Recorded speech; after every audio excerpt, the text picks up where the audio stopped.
We don't have the other members of council on yet, do we? They won't be joining until closed. They'll miss the first part of this because they'd have to join, get off, join another link, get That's back right, on. that's what Dr. Manford told me. All right. Call the meeting to order. Is there a motion? Roll call, please. Mayor Bennett, Here. Vice Mayor Parton, Here. Councilor Randolph, Here. Councilor Denton. Here. Mayor Bennett, you have 4 present. You have a quorum. The others may be present and closed, but not out here. Is there a motion to go into closed meeting? I move that we go into closed meeting pursuant to Virginia Code Section 2.2-3711A1 for discussion, consideration, or interviews of prospective candidates for employment, assignment, appointment, promotion, performance, demotion, salaries, disciplining, or resignation of specific public officers, appointees, or employees of any public body, school board, city clerk, and for the purpose of discussion or consideration of investment of public funds where competition or bargaining is involved, where if made public initially, the financial interest of the government unit would be adversely affected. Second. Motion been made by Vice Mayor Parton, seconded by Councilor Denton. Roll call. Councilor Randolph, Yes. Vice Mayor Parton, Yes. Councilor Denton, Yes. Mayor Bennett. Yes. Motion passes 4-0. Thank you. All right.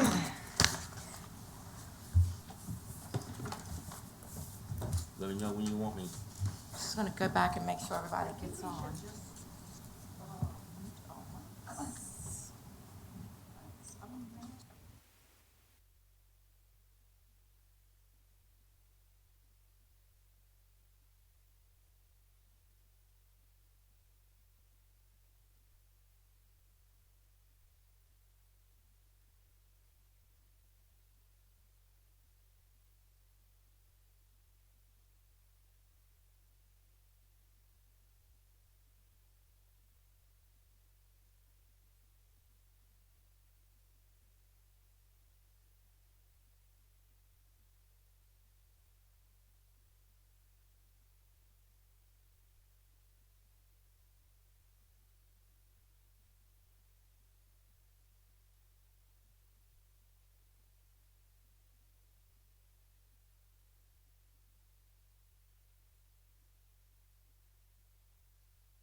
Yep, I can hear you now. Thank you.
All right, Ms. Pelham, your mic is unmuted, and we cannot hear you.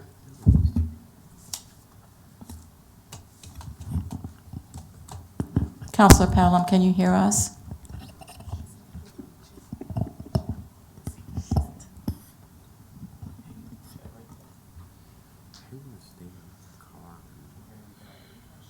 I don't know. Cynthia Hudson's the attorney. Leo Dodig, is that them? Who's Leo Dodig? Counselor Holloway, can you hear us? Yes. Thank you. And Counselor Gore, you can hear us? Yep. Thank you. Ask Counselor Pelham. Counselor Pelham, can you hear us? Who's Leo Dodig? Counselor Holloway. Holloway can hear us. Ms. Hudson, can you hear us? Can, yes. Thank you. So can she call, can you ask her to call in? Who's Leo Can she Dodig? call in? Okay, we just want to make sure. Counsel, can you, Counselor Pelham, can you go ahead and call in? Use the phone number on the invite.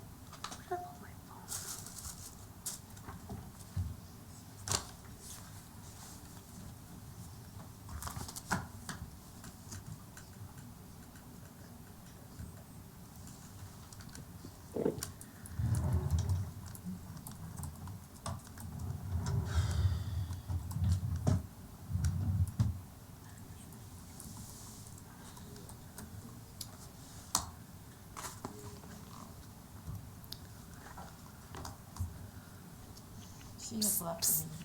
Yeah, she'll probably join up on. Okay.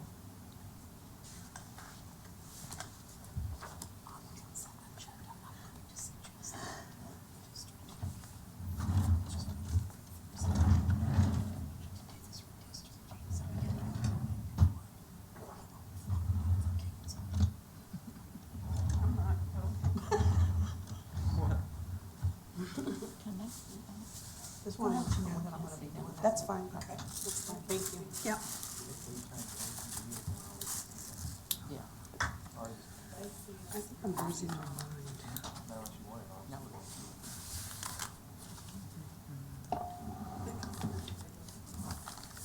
Decide. Okay. YouTube.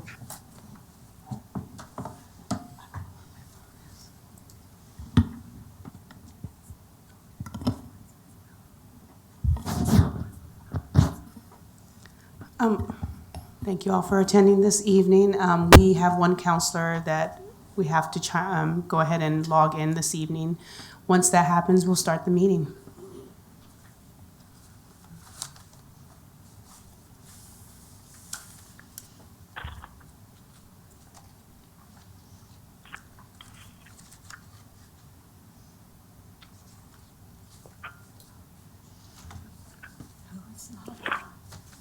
Miss Ella, does that change your decision on the?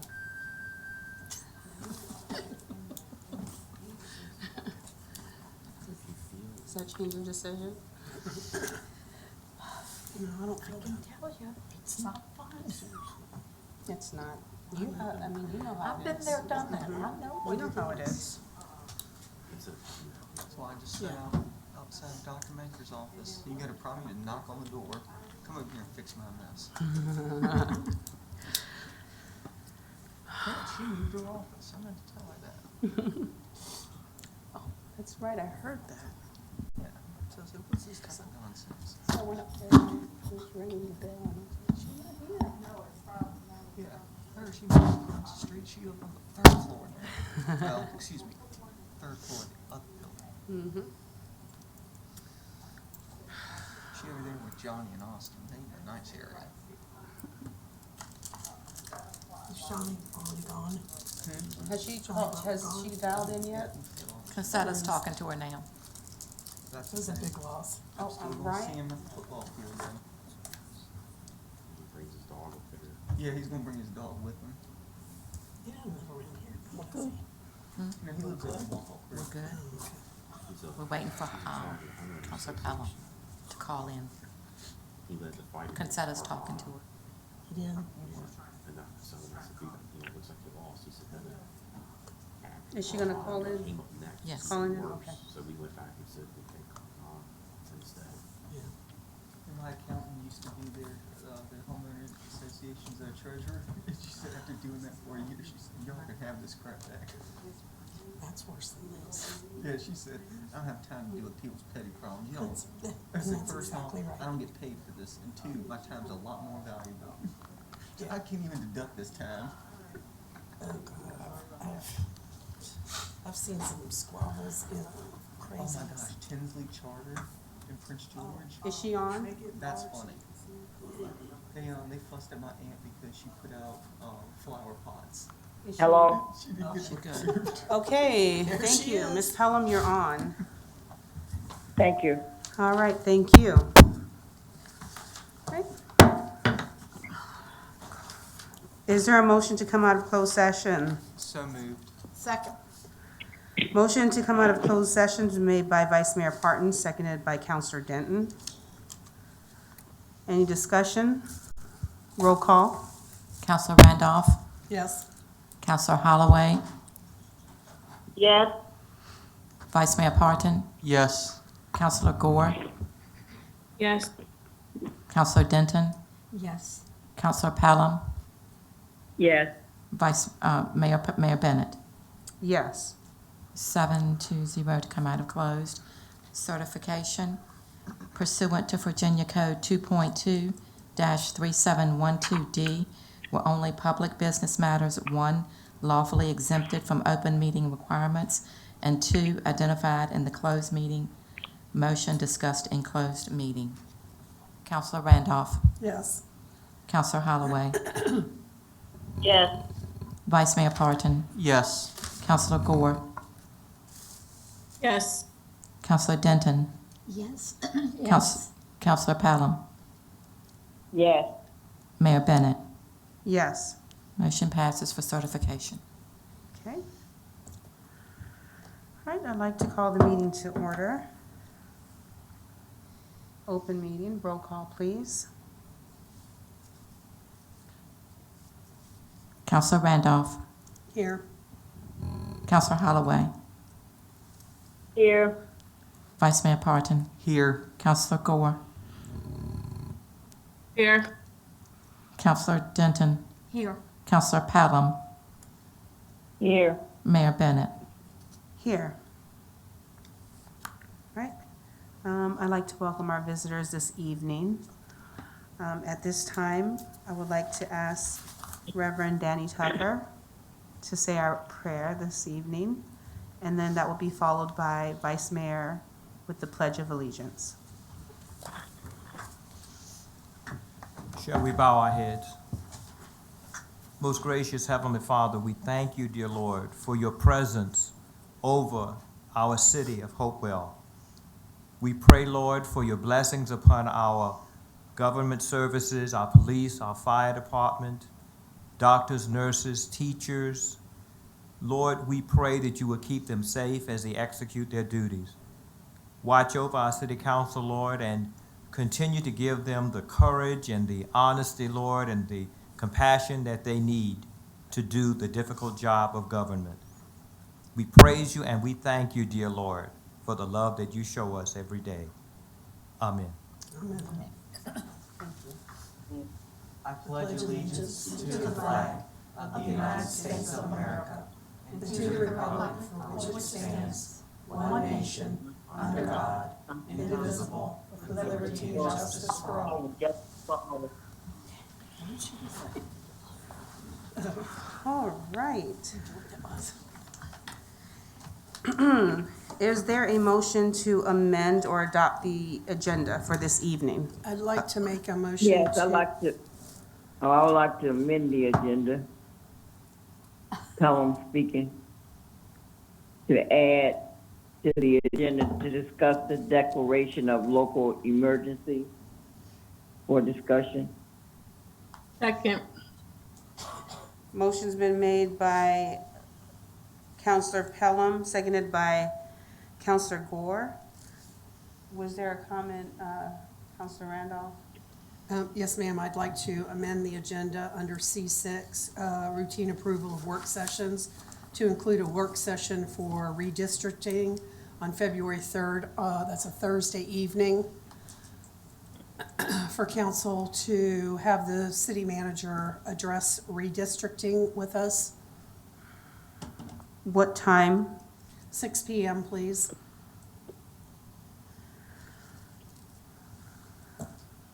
Is this This is a another friend- amendment? Yes, this is an addition, a friendly amendment to add Okay. C6. I'd prefer if we take those two things separately. You wanted to Yeah. vote on both of those separately? Okay, Is that the early, when is it due? February 3rd, yeah. When is it due to the state? We have, how much time do we have, Mr. City Manager, to get it to DOJ and then to whoever has to end up with it? There isn't, I haven't found a deadline date other than we have to have everything in place. I think it's 60 days prior to the election, but realistically, what we want to do is By June? we want to have everything in place before June, because you have to go out, 4 members of council will have to go out, and others who are running will have to campaign, and they need to know what that district or that ward looks like. So we need to have that done prior to June, when Yeah. you start your signatures are due in June, so we need to have it done before then. And the electoral board has to send out letters to everyone the district has changed.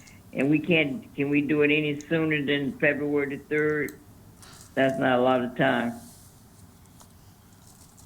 Well, I think. So, once we have the work session, and we'll have different options to look at, once council has zeroed in on an option, or they like this or this this option, we will then come back with a map very quickly. We will then have to amend the city code for all the district boundaries, get the paperwork filled out to submit to, I think we don't have to go to DOJ anymore, but we do have to go to the state. We'll submit all that paperwork. We'll work with our attorney to get that done. And I don't think that once we have, the key is having council pick what the district will look like, what those wards will look like. Everything after that falls in pretty easily to get done and bring back to amend the city code for what the ward boundaries are, and fill out the paperwork. And did you say we did not have to go to DOJ? I don't believe we have to go to DOJ for pre-clearance this go around. Why No. not? Okay, so I'm gonna have to stop everyone here for a moment. Right now, the consent agenda, we have not yet gone to amend or adopt it. Right now, we're doing the regular meeting agenda. I will go ahead and call for a vote for the regular meeting agenda, and then I will move to ask for the consent agenda. And Ms. Pelham, you will go ahead and have your comments there. So can we move forward Is there a motion Yes. to amend the agenda to add the declaration of local state emergency? Does everyone here have a copy of that? Does everyone, you have a copy of that as well? All right, and this is to add as a discussion. Where would you like this put onto It doesn't the, matter. In the very front, so we can, whatever, Put it under- R1 or whatever, the Put first under thing, after information. presentation. okay, we can do it at R2, Put it under information presentation. okay? Get over with. We need to have this finance manager speak tonight. Is it R2? No, we're gonna put in information and presentations. Get over with. Where, You're going to put it before Mr. Very Terry top. or after? After Mr. Terry, or after Mr. Terry. Before Mr. Terry. After Mr. Terry. Before Mr. Terry. Is that where you would like it? Yes, ma'am. All right.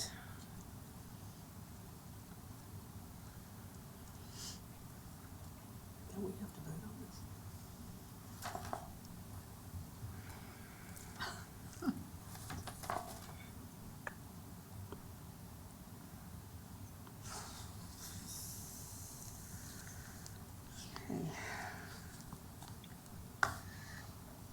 So if you have your agenda in front of you, information and presentations, we will first discuss the city council calendar, then the broadband coverage for the Munis and schools update, and then the declaration of emergency. We have to vote. If, I'm just saying, this is, if it passes, this is the way it's going to be placed. Is that clear for everyone? Yes, ma'am. Okay. The motion to amend the agenda to add the declaration of local emergency has been made by Counselor Pelham, seconded by Counselor Gore. Any discussion? Oh, Counselor Randolph. Counselor Randolph. I just want to ask if maybe before we do that, the city attorney should look at it to advise us if we need to do this. She's already looked at this prior to. She's already drawn up a resolution. She's looked at, Yes. she's drawn it up, but she hasn't given us advice as to whether we need it. Well, she can give us advice if we need it when it's placed on the agenda for discussion. Any other discussion? Roll call. Counselor Randolph. No. Counselor Holloway. Yes. Vice Mayor Parton. No. Counselor Gore. Yes. Counselor Denton. No. Counselor Pelham. Yes. Mayor Bennett. For discussion purposes, yes. Right? Motion Moving- passes. Moving to the consent agenda. Is there a motion to adopt or amend the consent? We didn't vote on Mm.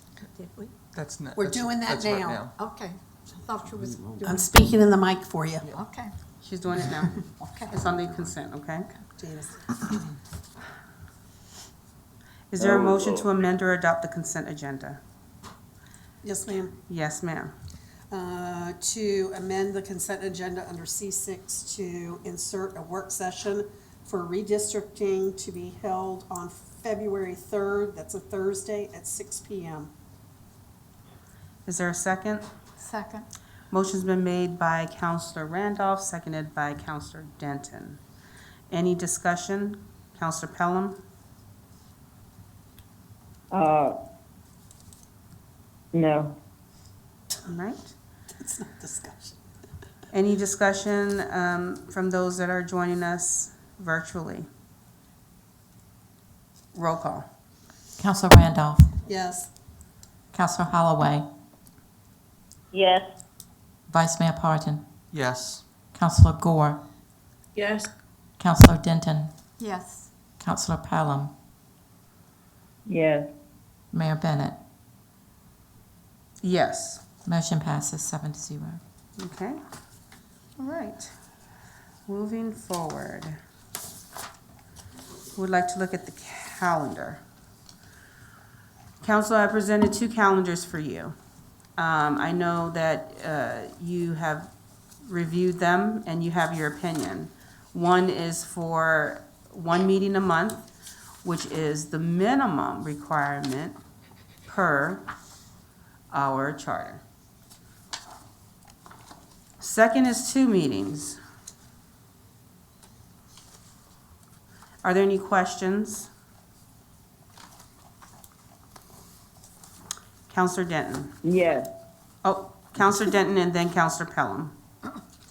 I have looked over these, and of course, the one that is giving, the 1 meeting a month, I would have to say I'm ready to try it. We haven't succeeded with 2, 3, and 4 meetings a month. I think let's try the 1 meeting, which would allow our city clerk and the city manager to have more time to put together the agenda. We could always have a work session on the 4th Tuesday night if are things we need to discuss. That gives us some time to look at the whole thing. So I am in favor of the 1 meeting a month at this point. Thank you. Thank you. Counselor Pelham. Well, and conversely, I would say that we can't get everything done and have 2 meetings a month. I don't know how in the world we're gonna be able to do it with 1 meeting.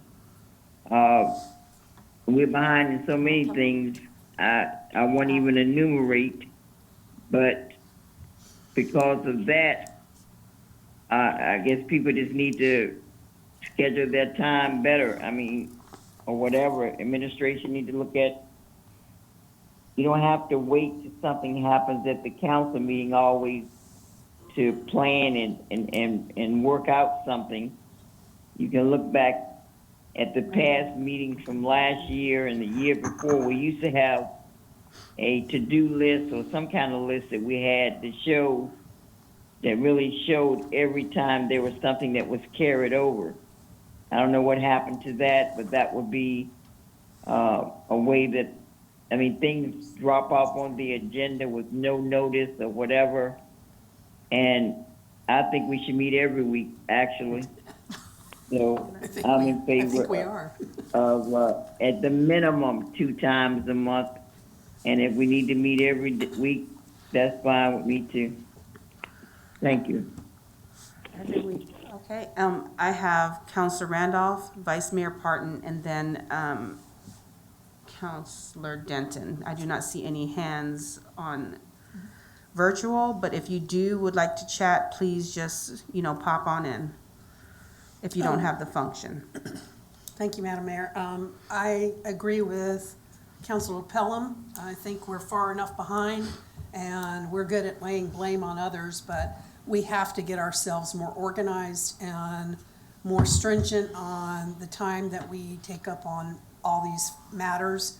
Give the city its money's worth, but I would like to say that I would like to meet twice a month, except for maybe in November and December when we have the larger holidays, and put those 2 months back to 1 meeting a month because of the holidays. So actually 2 meetings per month, except for November and December would be my druthers, but we just sat in the back and set up all kinds of special meetings for next week, the week after, and now another meeting for the week after that. So I already think that we're meeting a lot, but I think that's what it takes. That's what we're elected to do, to get the city's business done. And I think we need to work as council harder on getting it done.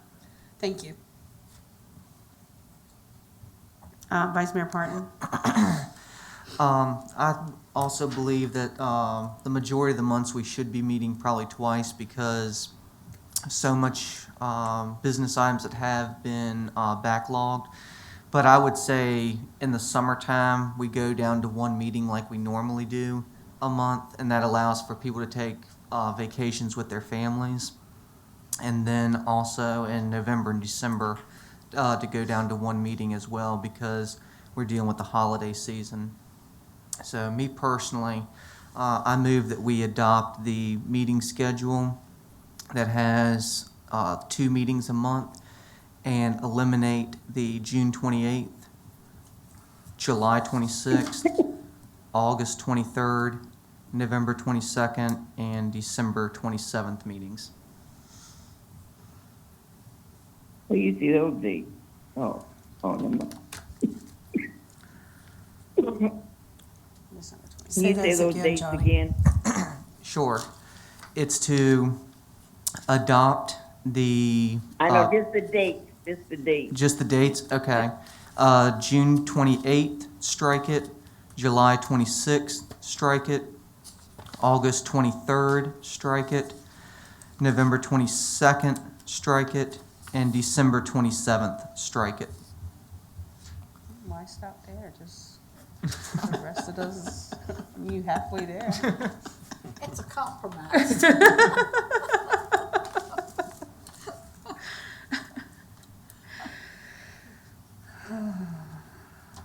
Is there a, Counselor Denton? Did he make a motion? Yeah, Did we that's, need- Oh, was that a motion? Yes. Yes. Yeah, and I'll second it, Okay. Okay. because I think it's kind of a compromise. I know Councilor Pelham said we can't get things done in 2, 3, and 4 meetings. How can we get things done in 1? It can be done, and I've preached it for how many years? 5 years, I guess. You read your packet when we get it at the end of the week before the next meeting. You have a meeting with the city manager, and you go over your questions that you have, if you have any. It gives you a chance to preview the agenda, and then you come to your meeting prepared. You don't have to discuss everything because you've already asked your questions, and you can vote. And we can go through them rather quickly if you go prepared. This, not only this council, but all councils before. For the last few years, I know when I was not a counselor, I made it a point to see how many counselors picked up their packets before they walked into the meeting. Amazingly, their packets were in their chair when they got there on Tuesday night. So you can't be prepared without reading that agenda. And you've got to come prepared to vote. And getting up here and asking questions to impress whoever, camera, whatever, is not the answer. The citizens see it. They want a counselor who is prepared. So that's why I was kind of in favor of the 1 meeting a month. That would force us to be prepared, to come to these meetings ready to vote. Thank you. Mayor Bennett. Yes, ma'am. Well, I took offense to Ms. Denton thinking she's the only person that come prepared for a meeting. But however, I will say that the meeting that we come to, you forgot one portion of display and discussion. When you speak with your citizens, they also need to know that you care about what they say. So a lot of the discussion that we have is based on the fact that their input that they do want to be, that they want to hear in the public domain. So it's not just about talking to the administration and getting that one point of view and doing everything that they want. The citizens elected you to make your own thought process. And so to make your own thought process, and to satisfy the majority of your constituents, as well as what's the better overall position of the entire city. So that would be my response to that comment. Thank you. Are there any other discussion? All right. Madam City Clerk, could you please restate the motion so that it's clear? The motion is to adopt the meeting schedule for 2 meetings per month, but striking June 28, July 26, August 23, November 22nd, and December 27th. All right. Roll call. Councilor Randolph, Yes. Councilor Holloway, Yes. Vice Mayor Parton, Yes. Councilor Gore, Yes. Councilor Denton, No. Councilor Pelham, No. Mayor Bennett. No. Motion passes 4-0. 4-3. No. 4-3. 4-3. Sorry. It's okay. 4-3. I'm not counting y'all. Wait, Alrighty. the I have a motion failed. point of clarification, point of information for the mayor. This motion was the one with us meeting 2 times a month with the exception of the summer and the holidays, right? Yes, ma'am, and the Right. summer and the holidays. All right, thank you. So it Yes, failed. ma'am. So the motion failed, correct? No. No, it No. Motion passed. passed. What's the fact? I mean, it was 4-0, right? 4-3. 4-3. 4 no's and said they don't agree with 4 this, yeses. what the Four, most, 4 yes, 3 no. okay, who were the 3 no's? I didn't, Denton, Clerk. Pelham, and Bennett. Okay, I thought Randolph said no. she said yes. I said yes. Oh, okay. Okay.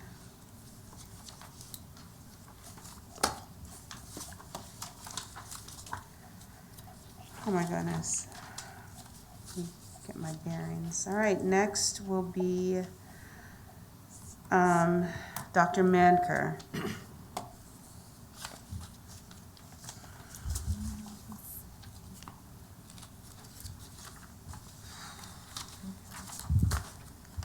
All right, good evening, council, Mayor Bennett, and Vice Mayor Parton, and members of council.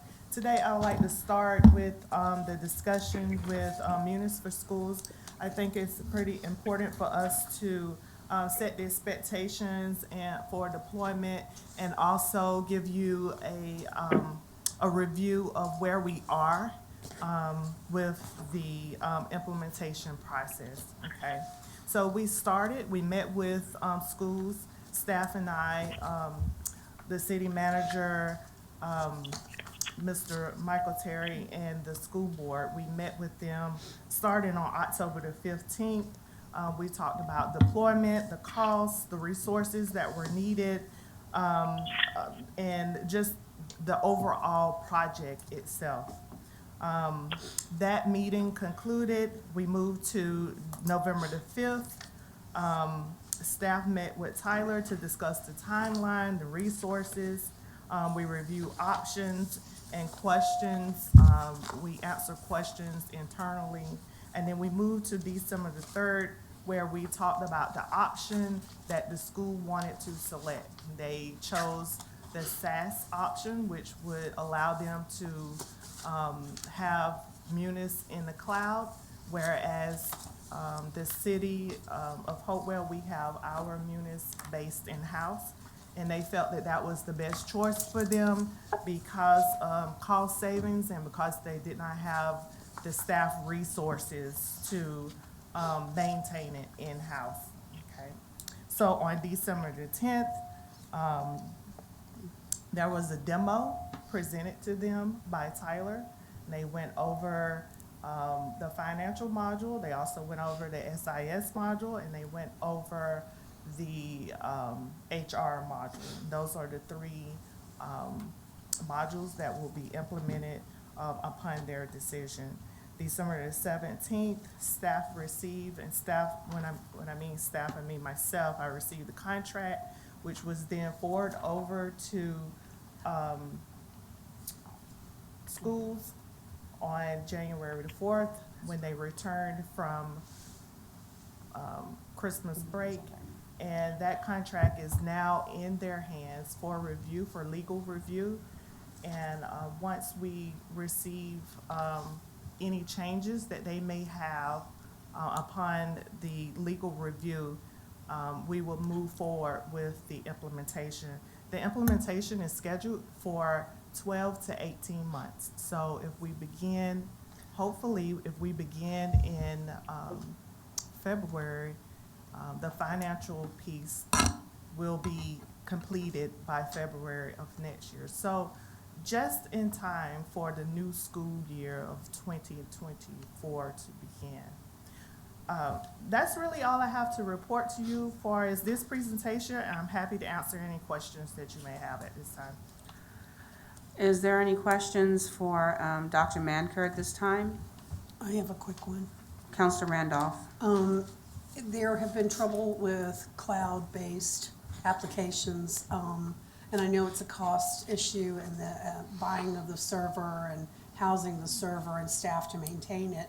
Can we, do you feel that we can adequately, or can our third-party vendor adequately ensure security? Because that takes staff to do that as well. So I'm a little concerned if they don't have enough staff that that security issue is going to still rear its head for us. Sure, so the good news is that the SaaS option will be hosted by Tyler themselves. Okay. So they have. I can't hear you, Dr. Manker. I'm sorry, I apologize. Can you hear me now? Please talk to the mic, yes. Thank you. Okay, so Ms. Randolph asked the question. She was concerned about the staffing of the SaaS option and the security nature of the implementation in the software being in the cloud. And so my answer to that is that Tyler will manage the SaaS software themselves. Do you have any questions, Ms. Pelham? So, I mean, is she talking about staffing for the school board? No, ma'am. We're talking about staffing resources to be able to maintain the Munis software that schools are considering. Right. I mean, and they would have to worry about that when we wouldn't manage their Munis system, would we? No, but we are in the phase of where we're talking about expectations and resources that are needed. They need to prepare for those prior to implementation so we can ensure a smooth process. And they're gonna run the process along with their other system, correct? That is the plan, yes, ma'am. Okay, thank you. Okay, Can I ask a question? sure. I do see your Wi-Fi communities, Dr. Manker, and one of them lists, of course, Piper Square apartments. My question is, I'm looking at the current broadband usage, and it appears that Piper Square is not on the map. I mean, as far as is there a reason why Piper Square is not using there? Well, once I wrap up the Munis portion, I'll get to that, but the short answer is that Piper Square is not online at the moment. I was jumping on that. I was just jumped over. My apologies. That's okay. I'm very passionate about Ward 7, and I would like that to be known for the record. Thank you very much. Madam Mayor, I don't know if you have any other lights on in your screen. If so, I'll wait behind them. I just want to annotate, I have a question. Yes, ma'am. Okay. My question is related to schools. When you shared that you're in communication, discussion regarding that, I can't speak for council, but I thought it was pretty clear that when council provided this money in the budget, the schools were given the funds to be able to purchase the Munis software. That's why we gave them the 300, I think it was $80,000, and that they needed to figure out the staffing to be able to keep the system going, so that the money we gave them in the budget was solely for the purchase and implementation of the system. So is that, Mr. Altman and Dr. Menker and Mr. Terry, the understanding of the schools? I'm sorry, unfortunately, part of this question I cannot answer. I'm not aware of what the intentions were of council, but I can say that the software itself did not cost as much as what we intended to cost because of the options that they chose. However, the amount was the amount we needed because we did not have those options in front of us to begin with. So now we have a selection. It's 300,000. It was, how much was it? 300,000. Okay, so it's 300,000 that we gave in the budget. Okay, so we gave them 300,000 to purchase and implement Munis. But what were you saying? So yes, the money is used to purchase the application. The schools will be responsible for additional resources such as staff and other resources needed to actually implement and move data from the current application that they have to the new Munis system. So whatever data they have will need to be extracted and moved, and that requires specialization. So is that where the extra, so Mr. Altman, how much extra money did we give them for the purchase of this set that they have extra now? We haven't provided them any extra money other than what was provided by council when we did the budget this year. Right, so was the budget. purchase of, was the purchase of Munis for the schools $300,000? The initial contract amount that we saw was, I think it was more than 300. It was 320 or more. Right. And that's what we Okay. provided to them when we did the current year's budget. I don't recall the discussion of council to be that they had to purchase it outright and host it at the schools. Council provided the funding for Munis to get them to the Munis platform. Schools have elected, now that we have had options put in front of them, they've elected to go with the SaaS option, which reduces the overall costs. But some of the dollars that council provided could be used to address some of these issues that they have now with converting over and making sure that they can get their existing data into the new system. So unless there was an understanding from council, I don't remember it being you had to purchase it. I remember there was So let me be clear. I don't care whatever process ends up being selected, if it's a SaaS one or whatever, but when we did this budget appropriation, and I don't want to put words in Council Randolph's mouth, I specifically remember the discussion being about purchase of Munis, because we were under the impression that they needed Munis to match our system. So if they don't need Munis, then that's fine. But going back to the budget meetings, we specifically talked only about Munis. So that's why my question was phrased the way it was, because I'm going off of what we discussed when we adopted the budget.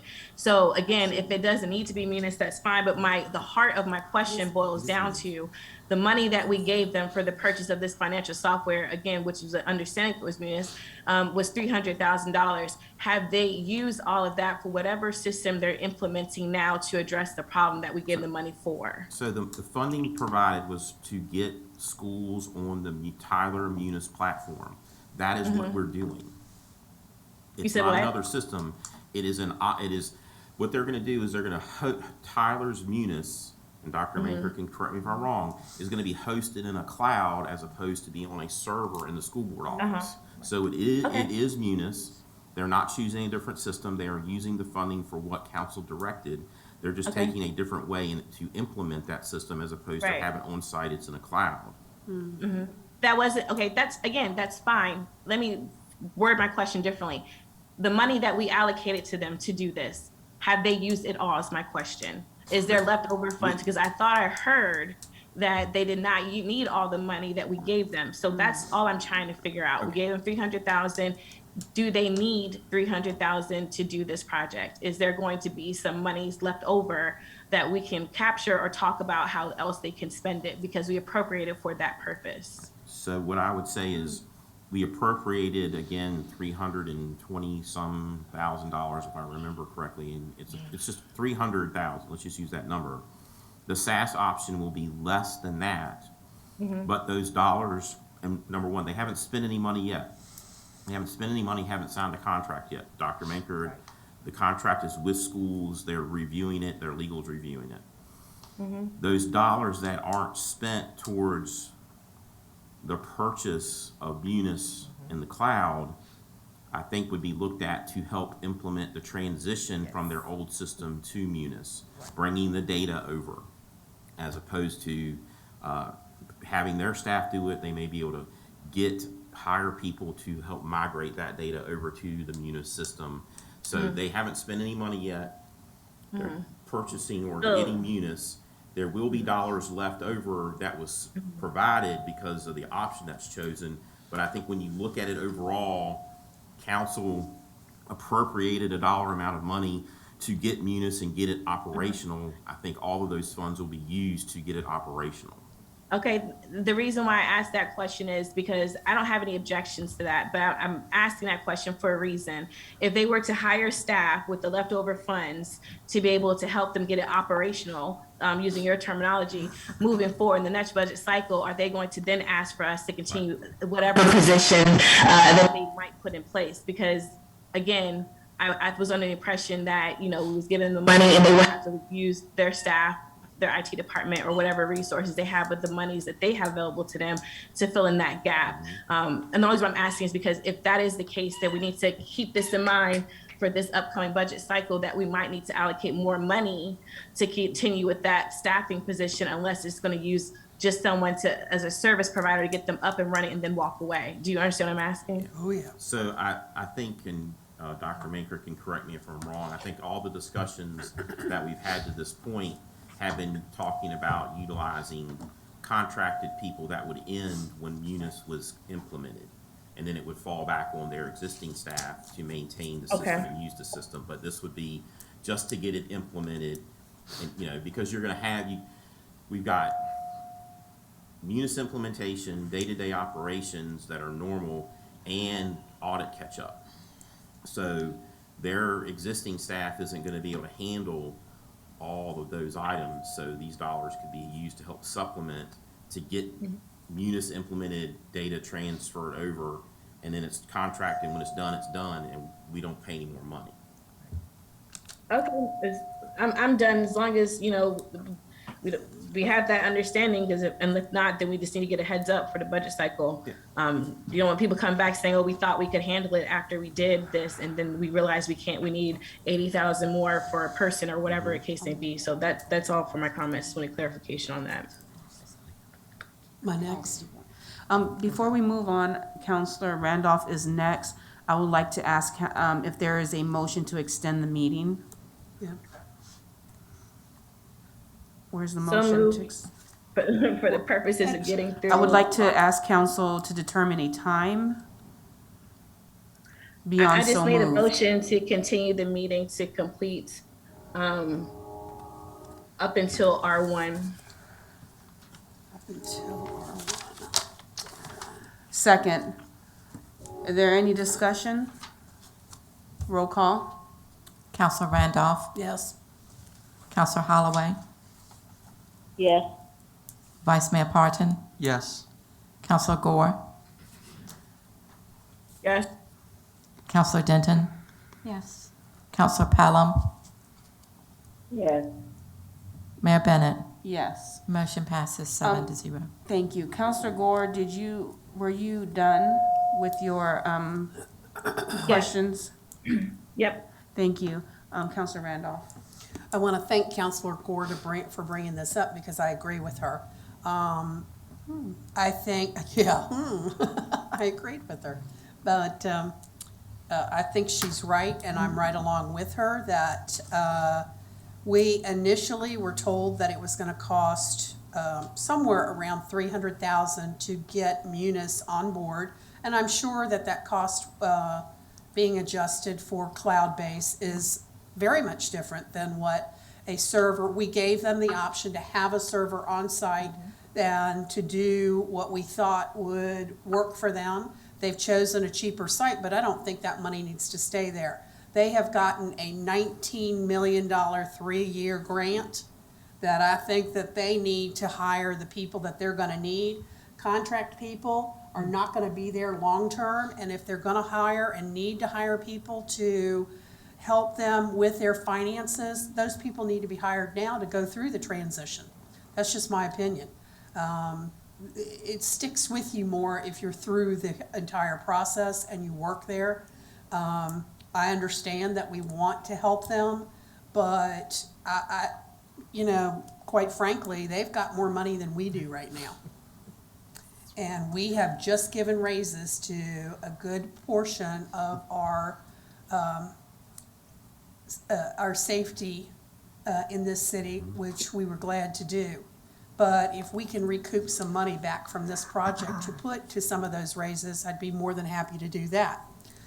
My thought is that I would prefer that we not just assume that we're going to pay for all of this other stuff, and that the actual cost of what the implementation to the cloud is going to cost the city, and what's left over, and what needs to be assigned for the schools and the city to look at for what they're gonna need going forward. And we, as a council, make that determination at that point, once we see that. I don't wanna just give away money. We've said that earlier tonight in different scenarios, and I don't want to take that for granted that we can just give money. Again, they have a lot more money than we do right now. So just thank you, Councilor Gore, and I'm right on board with looking at this a little harder with you. Is there any comments or questions from those that are joining virtually? Okay, I will go ahead and No. ask. Oh, yes, ma'am. No, No, okay. never mind. All right, I do have one question. We did discuss, of course, there was approximately $300,000 to implement Munis for the schools. And now that we have that remaining, we did ask to see, okay, not to implement, to purchase the software, right? And just to purchase, but my question now becomes, how are we going to implement it and what that looks like? We can purchase the software, but there's also a point where we need a human to go in and try to mend these things together. Mr. City Manager, do you see anything that we have to do on our side? As far as are we gonna be able to go, they're implementing it. We have subject matter experts, Mr. Terry and Dr. Manker. Is the idea for them to work on incorporating this system, their staff personnel to incorporate this system? Or will the schools need to have their own person working with our staff? So schools will need to have their people working, and right now, they're working mainly with Dr. Manker. Mr. Terry has set in on some meetings to kind of provide some overall guidance, in particular when we have the discussions about the financial modules and what we need to do there. But schools will need to have their resources addressing that. We will continue to assist, but it's not our implementation, and we've made it clear that even though there is a discussion from Tyler about assisting with the implementation, Tyler's not going to implement it. They're going to be there to help. Schools are going to have their staff involved in that implementation, because as Mrs. Randolph said, if they're involved, it will stick more when it comes time to start using it. And I will say, not because she's sitting here, but from our side, the more that your department is involved in the implementation, and then the example I'm going to use is development, they were really involved with the implementation of the building permits and code. So they got exactly what they wanted. It works exactly the way, because they were very heavily involved. That's what schools is gonna have to do. But that's gonna be on them. So I know that, but my concern is this. How do you know to hire what you that skill set if you don't know what that skill set actually is? Right. So I'm asking, with that extra money that we have, could we possibly, as our city, to make sure that we can, remedy this and that we don't leave schools to say, we'll just hire somebody. They don't even know the skill level or what they actually need to have somebody implement it. Is it possible that there is someone that we can just, utilize that money for, that maybe we can be part of that hiring process? Well, Can we do that? I mean, can we Yeah. have that person to be, are you saying contract? We can have that skill set because we have a skill set that knows what it actually is needed to merge this together. I'm afraid that if we leave it up to the schools, we'll have it won't work. Right. No, Do you see where I'm yeah, getting? absolutely. And Okay. we're not gonna walk away from the project. Right. We will be involved. It just won't be, we won't be running it. It's not, but Dr. Manker and Mr. Terry will still be involved to provide guidance along the way and talking about things like skill sets that are needed for people, whether it's on the database side or finance implementation. And if I'm wrong, Mr. Terry, you can shake your head. Either way, if I remember, you were involved with an implementation of Munis earlier in your career. So we're going to provide that mentorship, if you will, to the process, but it's still in schools, people have to be involved because they're going to have to know how to work it on their side. What I'm saying is, I feel like it's gonna be taxing. It's gonna be Yeah. taxing. We have that extra money, right? We can get someone on contract, but that way, that person is directly working with our city, and at the same time, they're representing schools and having that teaching. Because we do have someone, didn't we just hire, a Munis expert, Yes, we right? did. Madam Munis expert is now on board, and she's awesome. But, she's for our city. So I'm kind of afraid that, maybe they're gonna need a Munis expert on their side, but they don't know how to choose a Munis expert. And So I- if we can take part in that or utilize that fund to close this Right. bridge, this Yeah, gap. and I think that's where Dr. Manker and Mr. Terry continue to stay involved and help with that. Right. We have our Munis personnel and staff that can be of assistance, but at the end of the day, they're gonna have to get someone on their own. We're not gonna be able to staff both, if you will, but we need to work with them to get that done. And I think if I'm hearing, it's kind of Yes. like a project manager for the school side that understands what's necessary for the implementation, so it gets done and it gets done smoothly. And we've had those conversations with them in some of the meetings that we've had. And could that be used for the extra money? Could they utilize that as part of that implementation process with the money that we gave them? Or was that money only for the software? Because Right. it sounds like it's software implementation, so it's kind of like a blurred line for me. Right, and I think so for me, I looked at it as, here's the dollars to get Munis and to get it up and running. Okay, If council has, a hard line of these dollars were only meant to purchase it, then we would have to come back and revisit what those costs would be to help implement it. But what we kind of looked at, this is what you got to get it and get it running. and So, that was the whole total yeah. three, okay, And so we- that's, And now that we know the cost is less, and I think Mrs. Randolph's comment about, I think what I wrote down, and I don't, she, basically an implementation plan and a cost associated with that implementation plan. so that is part of that. Well, I think that's what she was asking and saying, that now that we know that it's gonna cost less, Right. and schools have this $19 million that they're getting, Right. there needs to be an implementation plan for Munis and what the cost associated with those items are, whether it's a project manager or whatever, that needs to be presented. I don't know if she's against or for, but maybe some of those existing dollars might be able to offset some of that cost. But I think that's where she was going with having an implementation plan and what that cost would be. All right, well, thank you. Are there any other questions or comments from council? All right, All right. Dr. Manker. All right, thank you. So we're gonna switch to broadband. And give me 1 second, I'm gonna set up my PowerPoint here. See if I can get it going. Okay.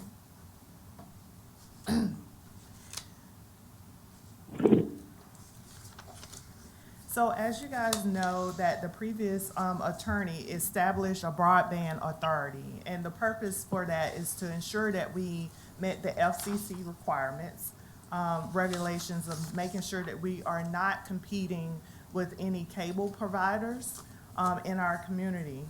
And so I'm required to report to you an annual reporting to be sent to the state afterwards, indicating that I did report on to you the state of our broadband within our city, and to also inform you that this year we should probably think about inviting businessmen and other women and others to participate on the authority, because the broadband is a community Wi-Fi project, and it's best that they are involved in making decisions about the state of broadband, and hopefully it will lead to in the future with funding, okay?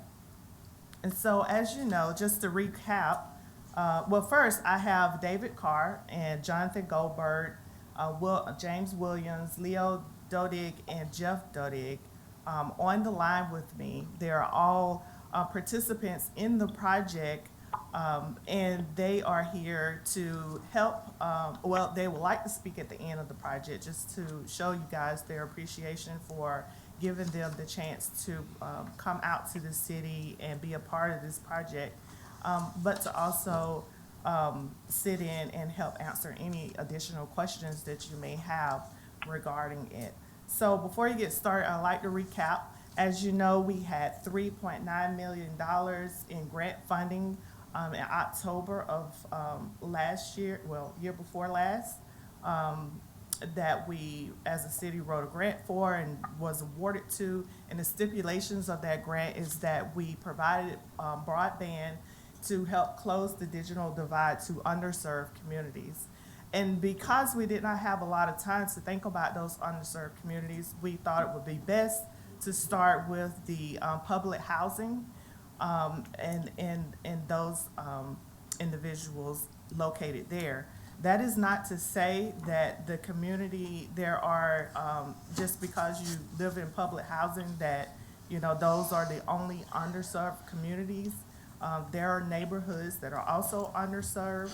And so with our ARPA funds, I also would like to petition you guys to think about using some of those funds to also reach those communities that are not, you know, not public housing.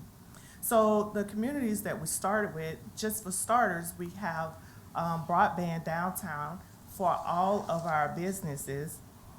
And those businesses receive free Wi-Fi as a result of participating and allowing us to come into their businesses and actually go in and install equipment, use their power sources and everything. Everybody has been wonderful with participating and very excited to see this come into the city. We reach about 2,000 customers every day who use our broadband for free. The communities that we have free broadband in are listed here, which is Freedman Point, Kilpax, Davisville, Thomas Rolfe, Summit, and Piper Square. And this picture right here represents the public Wi-Fi sign.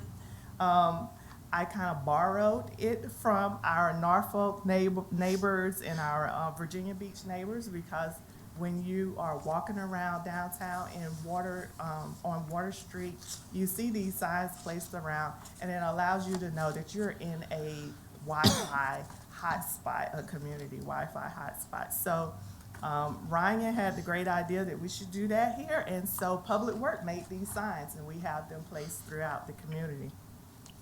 Okay, this picture here represents our fiber route.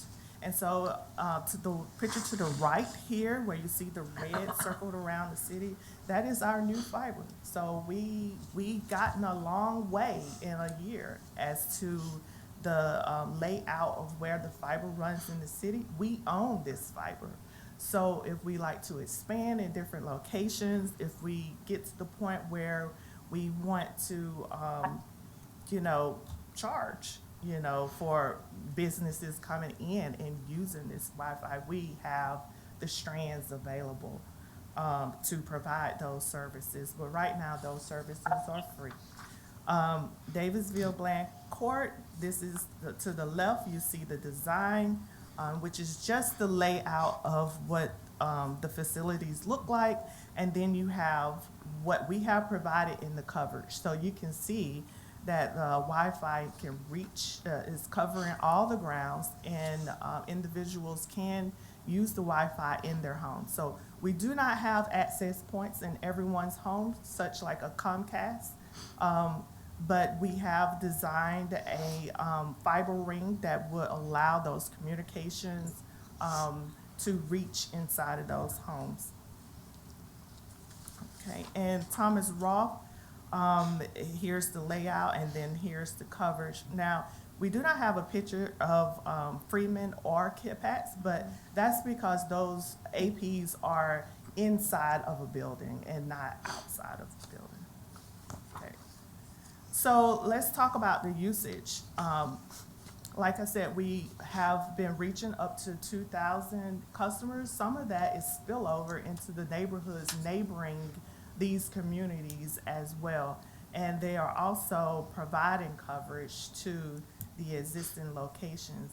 At this moment, Summit and the Piper Square, we are currently, those are our last two locations. We are trying to make a footprint into those areas, but we are there. The Piper Square has been presenting some challenges to us because they are renovating the entire location, and because the grant required for me to be completed by December 31st, the solution was to bring that fiber to the administration building and then work with Mr. Stephen Benham to put APs on those light poles. So we have a plan in place. However, the construction will not be completed until later this year or maybe next year. And we are having a conversation next week to talk about the future plans of having someone to come out and to install those APs, because that was a part of this original scope, but it'll be too far in the future by the time it's delivered. So there's some concerns there. The summit, hopefully that will be completed here shortly in the next few months. It hasn't really cost us any real issues other than just the timing. Anyway, we have been very successful in this project in the sense that there have been articles. People reach out to me once a week from all over the world asking me to provide them with some, how do we do it, some guidance on this issue. So thanks to TPX, which is the provider of the broadband services, we have Mr. David Carr and Jonathan Gobert on the line now. They wrote an article and posted it on their site, and so we've been getting a lot of recognition that way. Governing.com reached out to us as well, and so there's articles there. You guys are welcome to go read those articles.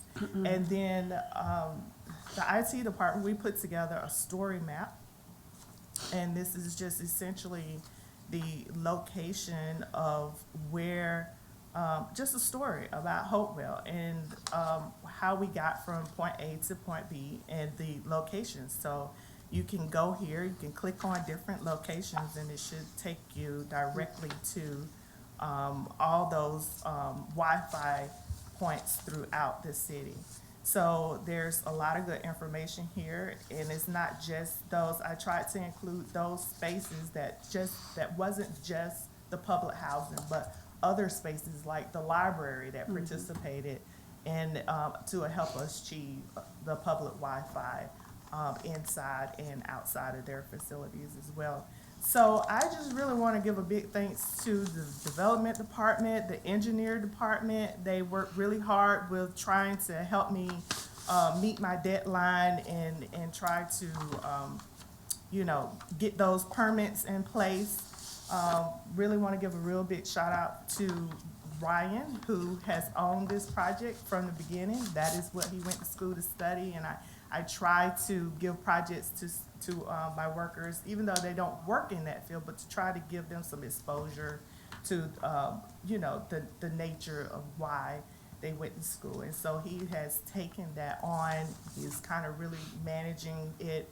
But as we expand and as we get bigger, there'll be a need for someone to take in those phone calls, because right now we manage that project in-house, and we are essentially internal support. And so now we are taking external support as well from the citizens. And so that's a lot for my staff to have to take on. And so that will have to be a discussion for the Broadband Authority to see those numbers and those calls and understand the nature of what those calls are and how in the future we're going to better support, or if we want to continue with broadband in this community. But at this time, I think my 10 minutes is up on the broadband project, but I just want to open the floor to Mr. Jonathan Gobert to offer any last words or anything that he would like to say. Jonathan, are you there? Can you hear me? Yes, I am. And Dr. Manker, Madam Mayor, and members of the City Council, thank you so much for the opportunity. The opportunity to be a part of this fantastic project.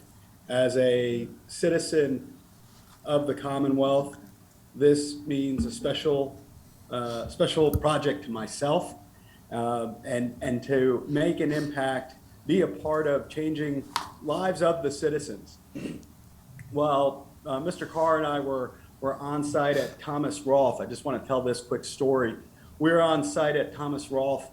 We were doing a visual of the placement of some of the equipment, and one of the residents came up to us and asked, "What are you all doing?" And we mentioned that we're working on the public Wi-Fi project, and that this Wi-Fi would enable the residents to gain access to public Wi-Fi. And she thought for a moment and then said, "What's it going to cost me?"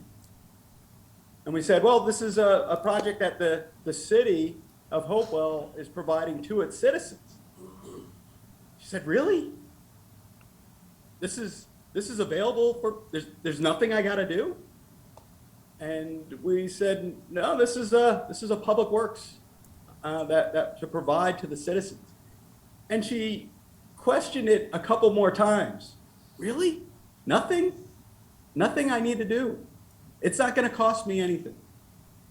She was so pleased about this opportunity, and we could see it. That wasn't the only time we've heard this from the citizens and the different residential areas. And so to TPX, we're thoroughly appreciative for this opportunity to be a part of this special project. We're appreciative of the leadership of Dr. Manker, as well as Ryan, and thank you for the opportunity from Madam Mayor and the members of the council. We're excited to be part of this. Yep. And one last thing I would like to say, IT is normally not a department that is citizen facing. So I'm excited to have been able to participate like my other colleagues in other departments, to give back to the citizens of Hopewell. And so I hope you guys share the same sentiment, but that's all I have for you. I'm welcome to answer any questions that you have. Is there anyone joining me? Yes, I have ma'am. a question. Yes, Ms. Pella. And I don't know about you, the call, it appears, maybe the city manager can answer the question. Didn't we already pay for this? And is this another cost of the, is it $400,000 or whatever it is? Are we paying for this twice? So the downtown implementation was $400,000, and we have an ongoing cost to maintain that. So that's part of our request for American Rescue Plan Act money to pay, I can't remember if it's 7 years in advance. Just go ahead and pay it off. And then How much was that? that was 400,000. And then Okay. we have additional funding that we'd like to allocate towards it, as Dr. Manker just discussed, to expand into other areas outside of our public housing neighborhoods that are also in need of assistance and access to free Wi-Fi.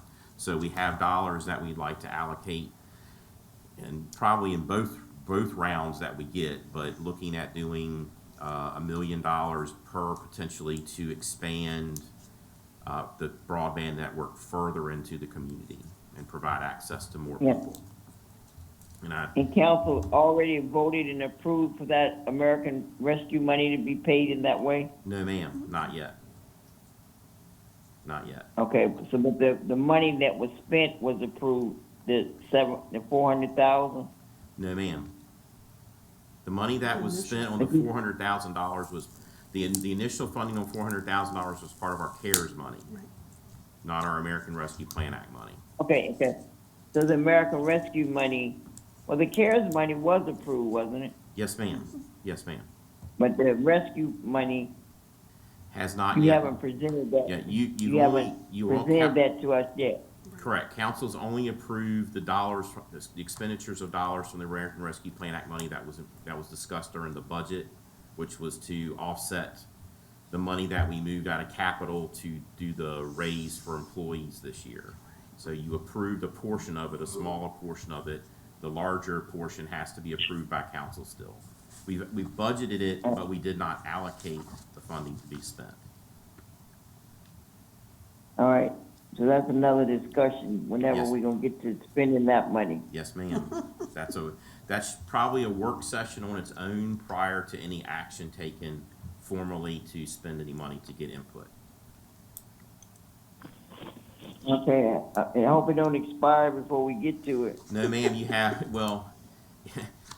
until 2024 to allocate and 2026 to spend it. Okay, that don't mean nothing. Yeah. Not with Thank us. you. All right, thank you. Thank you, Dr. Manker and Ryan. All right, is there Mayor, if anyone? anyone else doesn't have their hand raised, I'll go, but I think I heard Vice Mayor Pratt, I'm not sure. I was just gonna call on anyone that had their hands up, but I didn't see any. But yeah, go ahead. I don't have the function on my thing, sorry about that. I just want to thank Dr. Maker for getting this off the ground and implemented. The prior IT director always dreamed of having a project like this in Hopewell, but prior councils really didn't look at the IT department the way that we have kind of worked to shift the narrative and the culture around IT right now. So you guys done a great job of really showing why departments like this exist and why they're needed. To the partners that's on the line, thank you for working with Dr. Manker. This is really a good project. I'm really excited that we got this accomplished. And the governor for giving this money to our locality to be able to do this, because without that, we wouldn't most likely be able to be in a position to be able to fund a project like this. With that said, I definitely want to stay on the record. I support expanding it, obviously, to households that are not in public housing. My community, my ward is strictly residential, and I don't have any public housing. I am a huge proponent of this. I've spoken about it over and over again. So I think this should be an amenity given citywide. And so when we had this discussion about the American Rescue Plan, I do want to support money to keep that going. And I'll piggyback on what Councilor Pelham was asking for the city manager, if he could follow with us via email for clarification regarding that funding. Because I did ask it at one of our most recent meetings, we talked about the ARP funding. We did vote to allocate, I think, 800,000 for the IT project, and then it came back on this. And so, if you recall, I was trying to get clarification on that. I think it might be a typo, and if it is, then that's good because we can use that money to apply it towards a future project. But if it's not, then we do need to get clarification on why we're allocating additional monies when we've already done that. So if you could just circle back to that and pull the minutes along with the clerk for when we adopted that, that would be helpful to clear up the confusion regarding that. And then also I'll say for council, last budget cycle, I did advocate for IT to get a broadband manager as a position. I'm just gonna put that on the floor again this time. As this grows, they're gonna need to have manpower in their department to handle this, especially with the creation of a broadband authority. So if we can have information regarding that during the budget cycle, I would appreciate that as well. That's all I have, but great work. I'm really excited, and this really is a game changer for Hopewell, and I hope others will see the hard work that was put into this.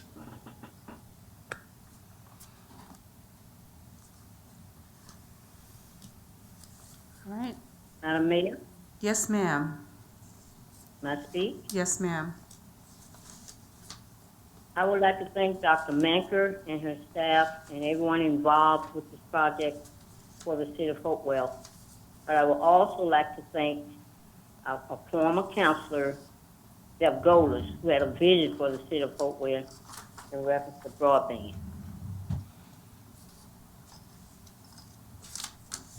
Thank you.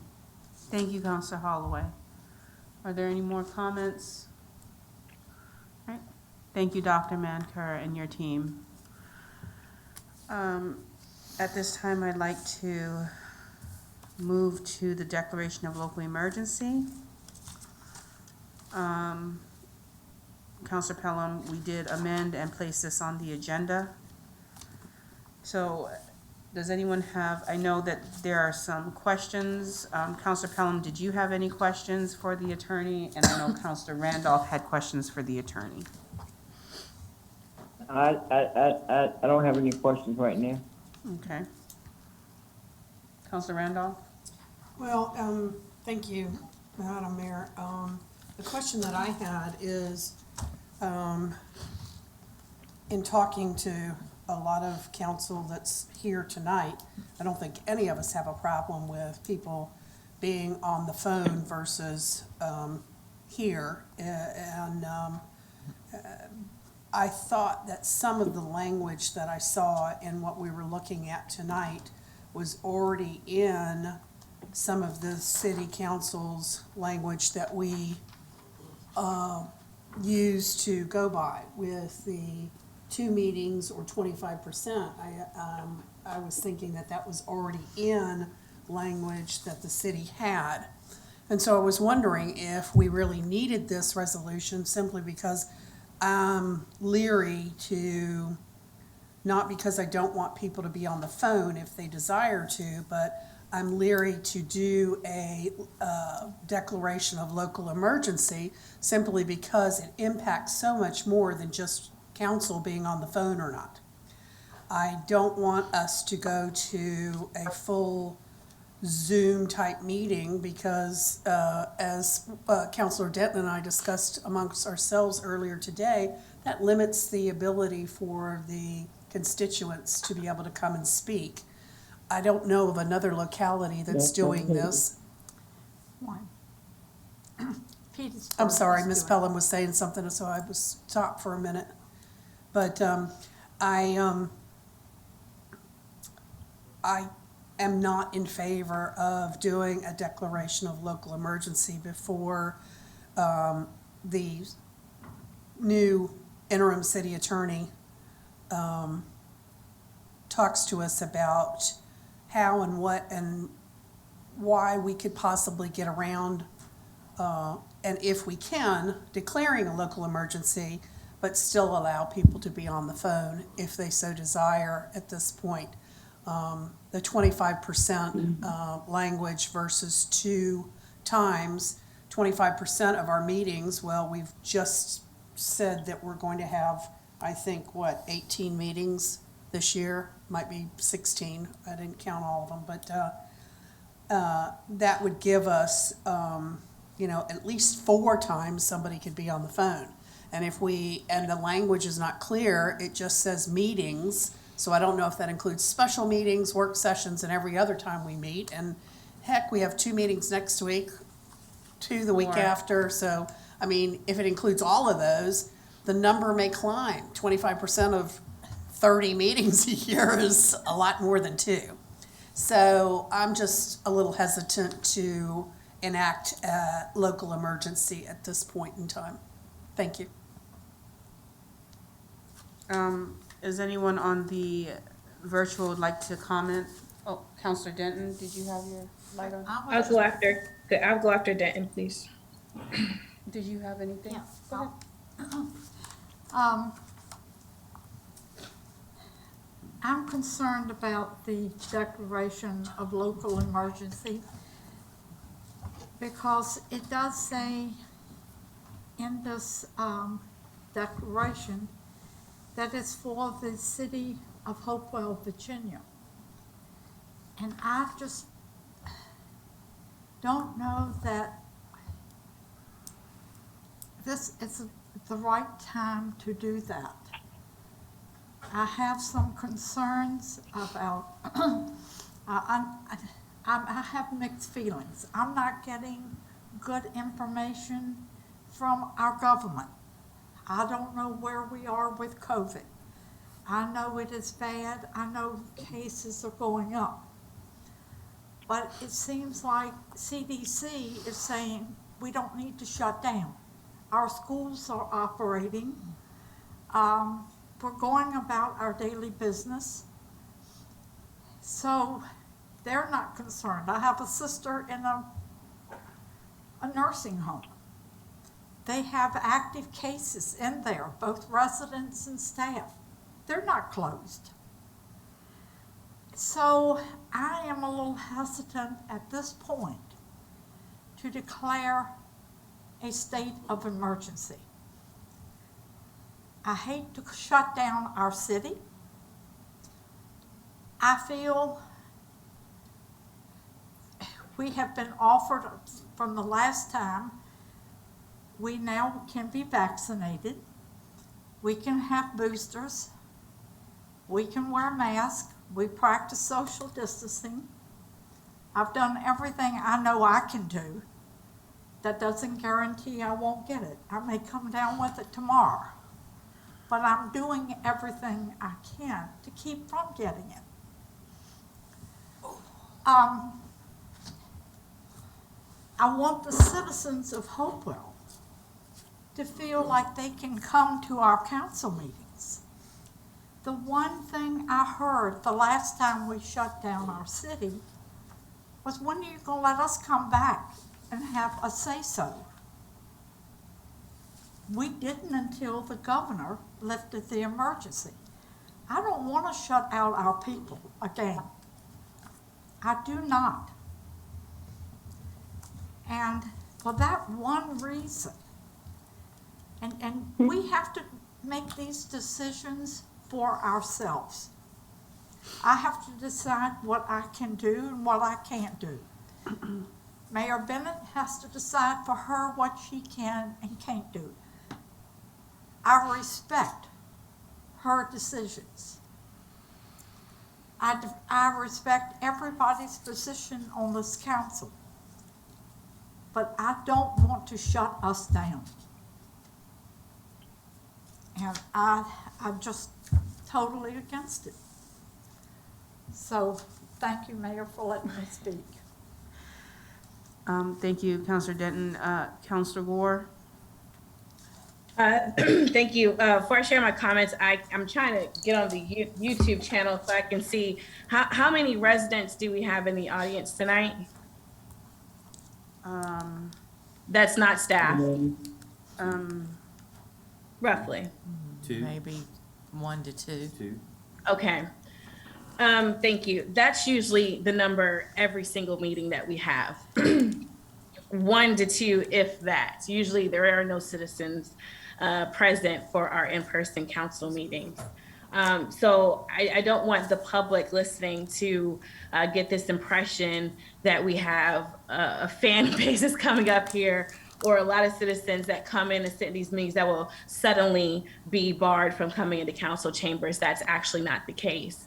And I also don't want the public to get the impression that we're shutting down government. That was a term that was used in some of the earlier remarks, and that's actually not accurate. The way that this emergency declaration was requested was for us to be able to have the option to meet virtually. And that is due to the rise in cases and due to the exposure risk from the variants that are highly contagious. And, you know, we are still in an ongoing pandemic. So as situations change, you also have to adjust and be flexible and adapt.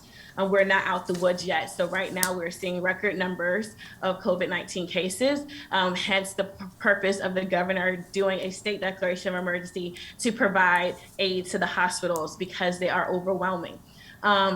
Given that nature, then, you know, we do have an obligation, in my opinion, to also be adaptive. And so since we don't have a lot of citizens that come to our council meetings, switching to a virtual option is not hurting anyone or denying anyone access. I will also say that we had more participation from the public when we were in a virtual setting than we do being in person. I guarantee if you go to look at the data regarding to how many people viewed our council live sessions when we were fully virtual, you will see there's a dramatic change because people were more in tuned. They followed what was going on because we were meeting them where they were, as opposed to asking them to potentially expose themselves by coming into city council chambers. Additionally, I would say that the city of Petersburg is actually closing their buildings. Again, this is not the request in this declaration. So there are other localities that are looking at making other changes to address the rise in COVID cases. I will also share that, you know, the concern about limiting members of the public to participate in the meetings is also not really a point in my opinion, because for 2 years, I personally, when I was mayor, advocated for us to adjust our process to allow the citizens to participate in communication with citizens, and we didn't have a majority. Recently, we adopted, like the end of last year, we adopted a policy that would allow citizens to submit written documentation for them to also send other forms of communication. And IT, along with the city manager, was tasked with looking at how we can include video. So we already have a system in place for people to participate electronically. We can expand that if we choose to by asking for it to be done. The other thing I would definitely say is we've received emails regarding the high number of employees that have either been exposed to or quarantined or had COVID. Some of us on this dais, virtually or in person, have recently had COVID. So if you're reading the tea leaves and just watching the environment around you, in my opinion, we should make it more safe for people to do their work. And again, this is not shutting down government, it's just allowing us to meet virtually. And so given those reasons and the trend of what's happening at the state level, other local governments around us, I think it doesn't hurt to be able to have the option to be virtual. And the last thing I'll say, and I'll defer to the city attorney for her to go over this resolution and to correct me if I'm wrong. Basically, this gives us the authority to be able to meet in a virtual setting, but it does not allow the manager or the emergency management staff member to do any other items unless coming to council. So essentially, it does not allow them to shut down City Hall. It does not allow them to do anything else. But the other plus behind this is if trends continue to go in the direction that they're headed, we are actually ahead of the curve by having a declaration in place. And all we would need to do is to execute actions like testing and some other things to address the need. So I'll defer to our city attorney to go over this, to answer questions and to correct me if I'm incorrect regarding the authority that's in this resolution, the scope of how far it goes. Ms. Hudson, before you address that, Counselor Gore, would you allow me to chime in before you pivot to the city attorney? Sure. Okay, I would like to let those who are watching and also council, which I know you know part of the story, the driving force behind this evening of this declaration of emergency. We had a situation where we didn't know if we were going to have a quorum. So, took the initiative, no matter what city council, I feel, have to meet. Under what conditions? If we don't have a quorum, we're gonna kick the meeting off to another week. And if we had someone that, you know, maybe was exposed or someone who has it, it could take down the entire local government. What can we do, was my question, to have a continuity of meetings so council can continue to take action, okay? This was a driving force. I did talk to the city attorney, and I did ask her, hey, the goal is for council to continue to meet under these conditions. We are affected by COVID. We are affected by those who have been exposed, those who have it. And, you know, I'm not sure if we're gonna have a council to meet any day of the week. So what can we do? And I'm gonna let her give you the spiel, how she told me exactly what we needed to do. And part of that was to initiate a declaration of local emergency, and that this meeting, our remote policy, went hand in hand. So I will definitely pivot now to Ms. Hudson, and you can just go ahead and let us know. Madam Mayor, before you do that, are you referring to when several members of council had to quarantine at the same time? Is that what you're talking about, that instance? I'm not at liberty to say, what I said Okay. is, we may not have a quorum because of the situation surrounding with COVID. Okay. Whether they were, they were diagnosed with COVID, or, I'm not saying anybody had it or were exposed to it. I'm just saying we were not going to have a quorum this Quorum, evening, okay? Okay, And just tracking. yes, and my goal is for council to continue to meet under these conditions. Whether we had a quorum on site or if we could initiate 100% Zoom meetings. So, Ms. Hudson? Yes, Madam Mayor, thank you.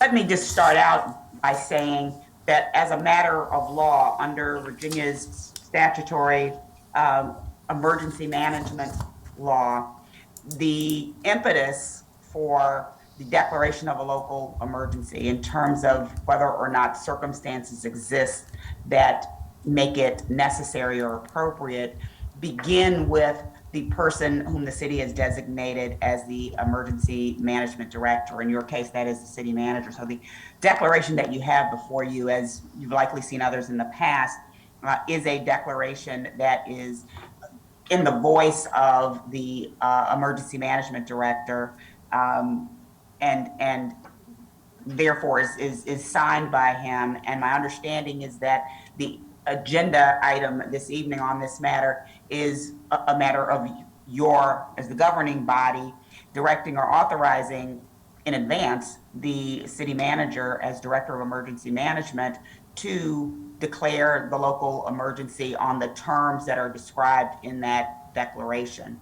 One of the terms that is different than probably any you've seen in such a declaration before is the one that proclaims and acknowledges that by law, such a declaration activates the city's emergency operations plan and various emergency superpowers, for lack of a better phrase, that spring from the existence of an emergency. In this declaration, however, the concerns that have been expressed about shutting down the city and operating in a way that curtails possibly city services due to the emergency that's described are expressly limited and circumscribed by, as the mayor described, and as Councilor Gore described, the language that commits the city manager to seek the prior approval of council before exercising any of those superpowers that are activated by a local emergency declaration. In that way, the scope of the effect of this emergency declaration, if it's actually entered and confirmed, is significantly more narrowly tailored than likely any you've confirmed in the past. That way it speaks to the concerns that were described to me by the mayor regarding the legal basis for the city council as a governing body to meet virtually or otherwise electronically, but at the same time not shutting down city services without council expressly doing so by approval of a request from the manager. This declaration seeks to accomplish that and serve those dual concerns. May I speak, Madam Mayor? Yes, ma'am. Additionally, if the council would review, I guess, the Virginia Department of Health as well as the Creative District website, they would know also that Hopewell is one of the only surrounding districts that had 2 deaths due to COVID recently.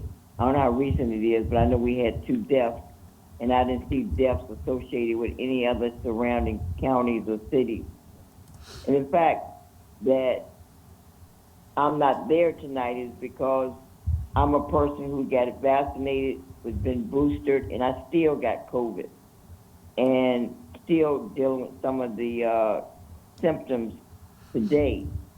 And I didn't want to expose Ms. Denton or Ms. Beth because I'm not sure if it's all cleared up. I took another test Monday to see if I'm still if I'm negative or whatever. But the thing is, we are so close proximity of one another in closed session as well as on that dais.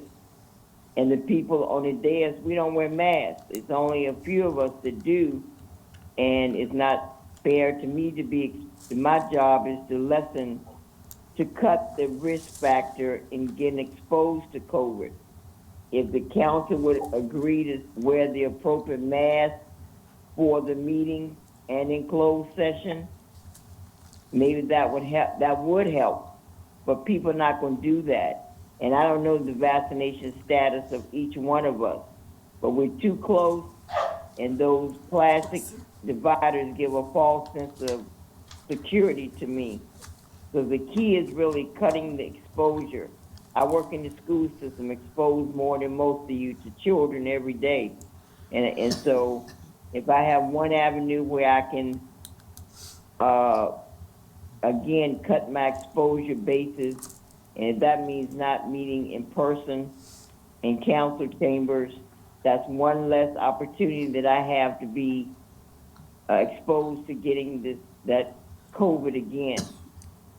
Because no one knows how many times you can have it, and every time you do have it, I'm sure it does something to your insides, especially when you have already pre-existing other issues in your body. So that's my concern, is that the proximity that we sit with each other, less than a foot away from each other, closed session, same thing, no mask of our peers at all. And the fact, again, with we talked about broadband and all of this, and with the technology basis today, everybody just about probably on their telephones, if nothing else, can pull up a council meeting on YouTube, Facebook, all the different means of communicating and seeing what we're gonna say and do. But it would be good if the city manager would take the initiative and see how many people participated. And maybe it's not as many, but the audience is empty a lot. But even if it's one person, that's a person that has the right to come to the meeting. But all the numbers are going up. I mean, you have to have heard that. You have to have seen it somewhere. Omicron is different from the other virus, and it's going to be even more as we speak. But until everybody in America feel like their rights are not violated by taking a vaccination or a booster, we're going to have to live like this for probably a long time. So if people don't want to do right, it just causes too much havoc on other people, innocent people's health, and health that I'm not willing to take. Thank you for your time. Thank you. Vice Mayor Parton? Mrs. Hudson, I have a question for you. With this declaration, does it still allow for city councilors who would like to be in present council chambers for meetings? Would it allow those councilors that option? Well, the declaration, as you see, does not speak directly to the circumstances of your meeting, the form that your meetings will take. In and of itself, the declaration only gives the council the legal basis to meet all electronically, as we put it, with everyone participating remotely, if the council chooses to do so. It doesn't commit the council to electronic meetings, but allows council to meet virtually if it so chooses. So I'm not sure if that answers your question. If that is council's will, that some members, you can be wherever you'd like to be. If the entire council is meeting virtually, including one person at City Hall and everyone else participating from whatever location they choose. But this declaration in and of itself doesn't speak to the separate decision to exercise the ability to meet in an all electronic format. But the only circumstances under which you may do that under the Freedom of Information Act, as it currently is written, is if there is a state declaration of emergency or a local declaration of emergency. And this would satisfy that criteria for meeting all electronically if you choose to do so. Okay, so even though that this is this catalyst that would be needed to make it all virtual, it's a legal requirement to meet all virtually, either a state level declaration of emergency or a local. okay. And so if we want, since we have a rule that says that in order for 3 people to be absent, there has to be a majority on the dais. That rule would have to change if someone wanted less than 4 people wanted to meet on the dais, correct? We would have to address that particular rule. I think that's what Mr. Parton is getting to. Oh, I see. Is that right? I haven't considered the declaration in juxtaposition to your locally adopted council procedural rules. I would need to do that. Yeah, that's what I'm saying. I know you didn't know that. So I was asking Councilor Parton. Yeah. Is that what you're getting at, Mr. Parton? Yeah. Well, that was one of my questions that I had is that. So we would have to address that and change that rule, I would imagine, because this declaration wouldn't cover that, right, Mr. Hudson? It does not speak to that. All this speaks to are the basic fundamental state law requirements that suspend the need to have a quorum physically present for a public body meeting if there's an emergency declared statewide or locally. Yeah, so we'd have to change that local ruling before less than 4 people to meet on the dais, I guess. That's where it sounds like you would, or at least need to suspend its operation for a time. I would suggest that. I don't know if that's the case, Ms. Pelham, because I believe that rule is coming from our old electronic meeting policy that we're going by right now. for, and that's where that's written at, is in our electronic meeting policy. All right, so I mean, that's something Ms. Hudson, I guess, can look at and, I certainly will. okay, thank you. I mean, if it's still effective. Yeah, I don't know. Okay, would council like to direct, Madam City Clerk to find that information and send it to our city attorney? Yeah, that's basically what I was asking for earlier, yes. Okay, can you go ahead and, Counselor Randolph, you can go ahead. Yeah, I mean, that's, when I said I was not wanting to do this and see if there was another way we could achieve the same thing, that's what I was referring to. I don't particularly want to go all virtually. We did it for a while, and I certainly have been vaccinated and boosted, but so many people that I know have, and they've still gotten it. So I don't think our vaccination status really matters anymore, at least with this COVID second phase. It doesn't seem to. I know so many people that have gotten it. Do I want to get it? No, I have asthma, and I'm a severe asthmatic, and I certainly don't want to do it either. But I don't think any of us have been asked to wear a mask the entire time. We would probably have to wear a N95 mask to be really effective, because most masks, I've know people that have caught it through masks. So all I'm asking is, yes, can we get the attorney to look at other options besides the declaration of emergency to give give council the opportunity to be here if they desire to not be here if they don't want to, because I don't want to force anybody to be here if they haven't been vaccinated or they don't want to sit close. And additionally, look at the city manager and the clerk to look at our seating arrangements, because I think we had originally talked about being able to space counselors out if we were here, and in the back, figure out how we can do that if people want to be here. Yes, I would like to have those things happen if possible, please. Madam Mayor, before, if she's done, or if you have anybody with other lights, I'll go behind them, please. I don't see any other lights. Yes, ma'am. Is Councilor Randolph done? Yes, ma'am. Okay. So I'll say that our council rules and procedure do not require any mention of physical quorum. The clerk should have that readily available, and so should every member of council. That rule is not in our council rules of procedure. That rule comes from the electronic meeting policy that I know the clerk has, because we've used it recently for myself, Councilor Denton, and Councilor Pelham. That should be easily able to be pulled up while we're having this discussion, because we just used it at a recent meeting.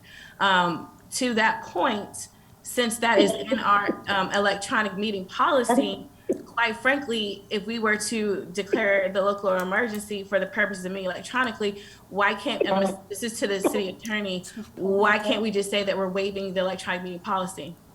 I mean, why can't we just say we're waiving that rule that people are talking about, as opposed to having to wait to find the location we know it exists? So that's my first question to the attorney. I'm sorry, I'm not sure I understand the question. Excuse me.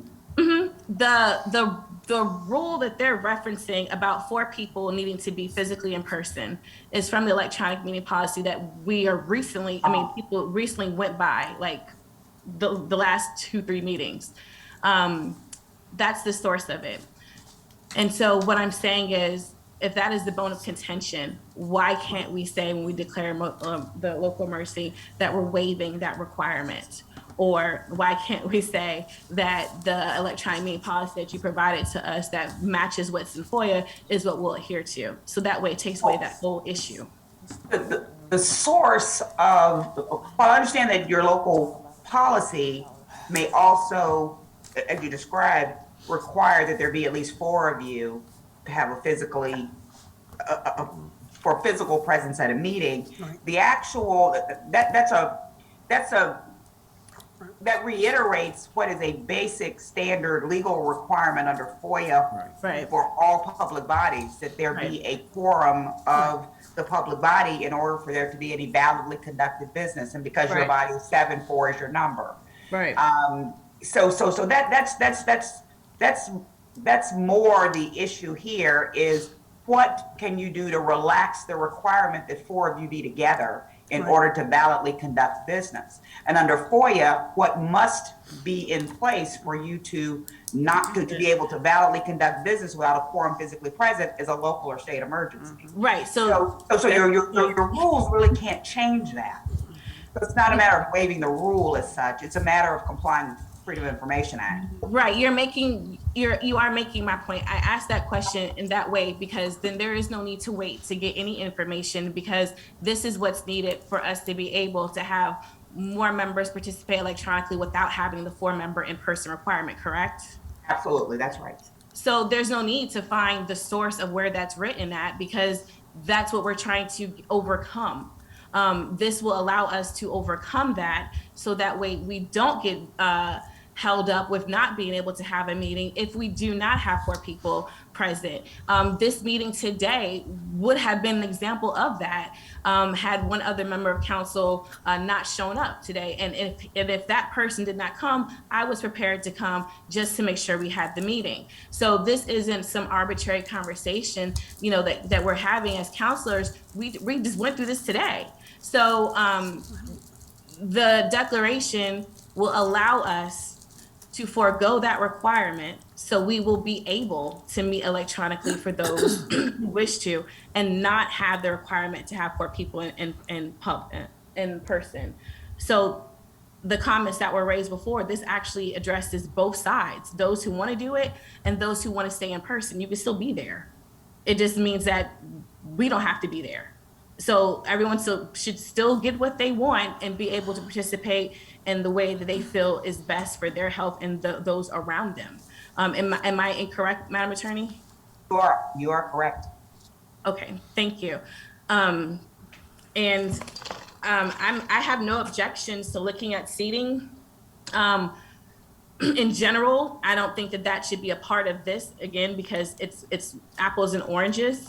And if we were to look at seating, the other thing I would definitely say for that conversation is putting members on the floor, whether we're 6 feet apart or not, still does not really address if this request goes to city manager, doesn't address the fact that you still have the public and others on the floor as well. So how are you going to separate them out and staff out? So are you going to make sections for everyone to be 6 feet apart and our limited floor that we have? So that will be a part of that, whatever happens with that request. If that gets looked at, just be mindful that it's more than just separating us. We have to separate everyone if you're going to do that. And what would that look like? But again, to me, that's a separate request than the one that's on the floor. And the motion that we're discussing, which is to adopt the emergency local resolution to be able to provide the option for us to be able to meet virtually, so that way we do not have to be bound by the 4 people in person requirement. And with that, I'll call for the vote.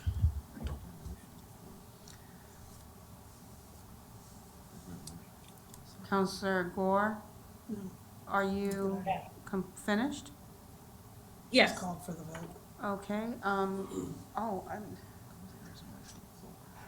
I think that Counselor Denton, Yeah, I like the suggestion. I know I did not get my copy of this declaration until I got here tonight, and it's not that long, it's not that hard to read, but I would like to make a motion based on what Councilor Randolph said. Well, I have a point of order. I actually had a call for the vote I asked for. There's a main motion pending, which would have to be either acted upon or withdrawn before you can move to another motion. Mm-hmm. Do what? Who made the motion? I didn't hear a call for the vote. Yeah, I told you. She did. She did, okay. All right, what would be the motion, Counselor Gore? The motion, I'm not being funny. Can you have the clerk repeat the motion that we were discussing? I think it's the one that Counselor Pelham had requested, and I seconded. Just want to make sure we're all on the same page. I don't recall. Counselor Pelham didn't, There was no motion, No. Counselor Gore. I thought there was a motion to adopt the No, Oh, ma'am. my apologies. Nobody, My apologies. I understood that Council Gore had moved, and I thought it was also seconded as well. So my Yeah, mistake. that's If it a- hasn't oh. been moved and seconded, then Well, I. then, But what was the maybe I said it motion? backwards, but I thought the motion was on the floor to adopt it. no. Okay, just to be clear, even though you called for the vote, can you please Okay, restate the okay. motion? Okay, I'm sorry about that. The motion is to declare the local So she's making a motion now. emergency Councilor declaration. Gore, might I suggest, given the construct of the statute, that the motion be framed in terms of either directing or authorizing the Yes, Director of ma'am. Emergency Management to Yes, execute ma'am. a local declaration of emergency for confirmation by the council. Yes. To authorize the City of Hopewell's Director of Emergency Management to execute the local declaration of emergency Resolution. as approved by City Council. I don't know if that was- Refer to the document. Okay, as written as well. I mean, approved by City Council as written. Did Second. I address it, Madam Attorney and Ms. Palm, because that means that it limits the scope, so it's only speaking to the meeting part. It does. You're acting on the declaration that is before you and as it has been presented with that language. And certainly, you've got your action item before you, so it speaks for itself in terms of its terms. So does the clerk have those words? I'm sorry, it was my understanding that the document had been distributed in advance of the meeting. It is distributed. She's asking that the clerk have my motion correct. Ms. Best, can you please restate the motion? The motion is to authorize the City of Hopewell's Director of Emergency Management to execute the local declaration of emergency as written. I'll insert declaration of emergency in response to the coronavirus 2019 Okay. and all currently active COVID-19 variants Okay, as presented. as presented, okay. Yes, ma'am. Okay. Second. Are we good to move forward or read that one more time. I did hear motion? a second, I believe, from Ms. Councilor Pelham, is that it? Yes, yes, yes.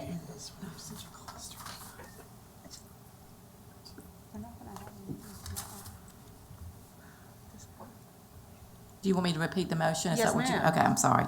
The motion is to authorize the City of Hopewell's Director of Emergency Management to execute the local declaration of emergency in response to coronavirus 2019 and all currently active COVID-19 variants as presented.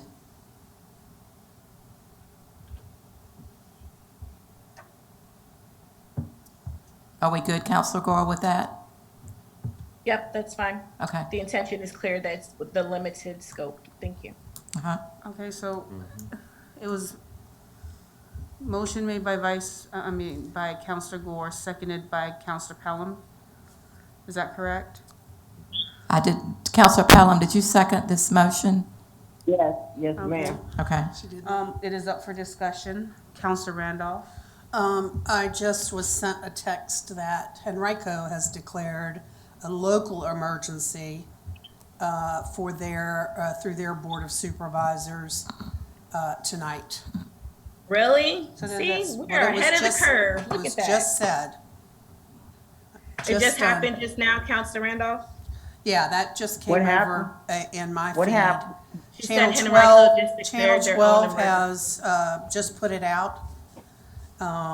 So just thought I would let everybody know that. Okay. 9:33 PM, they said they did it or updated it. And so they've already declared a local emergency. Okay?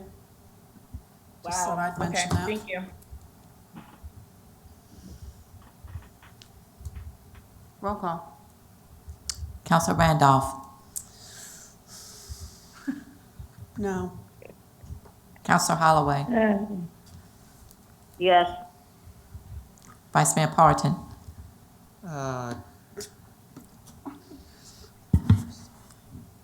Yes. Counselor Gore. Yes. Counselor Denton. No. Counselor Pallam. Yes. Mayor Bennett.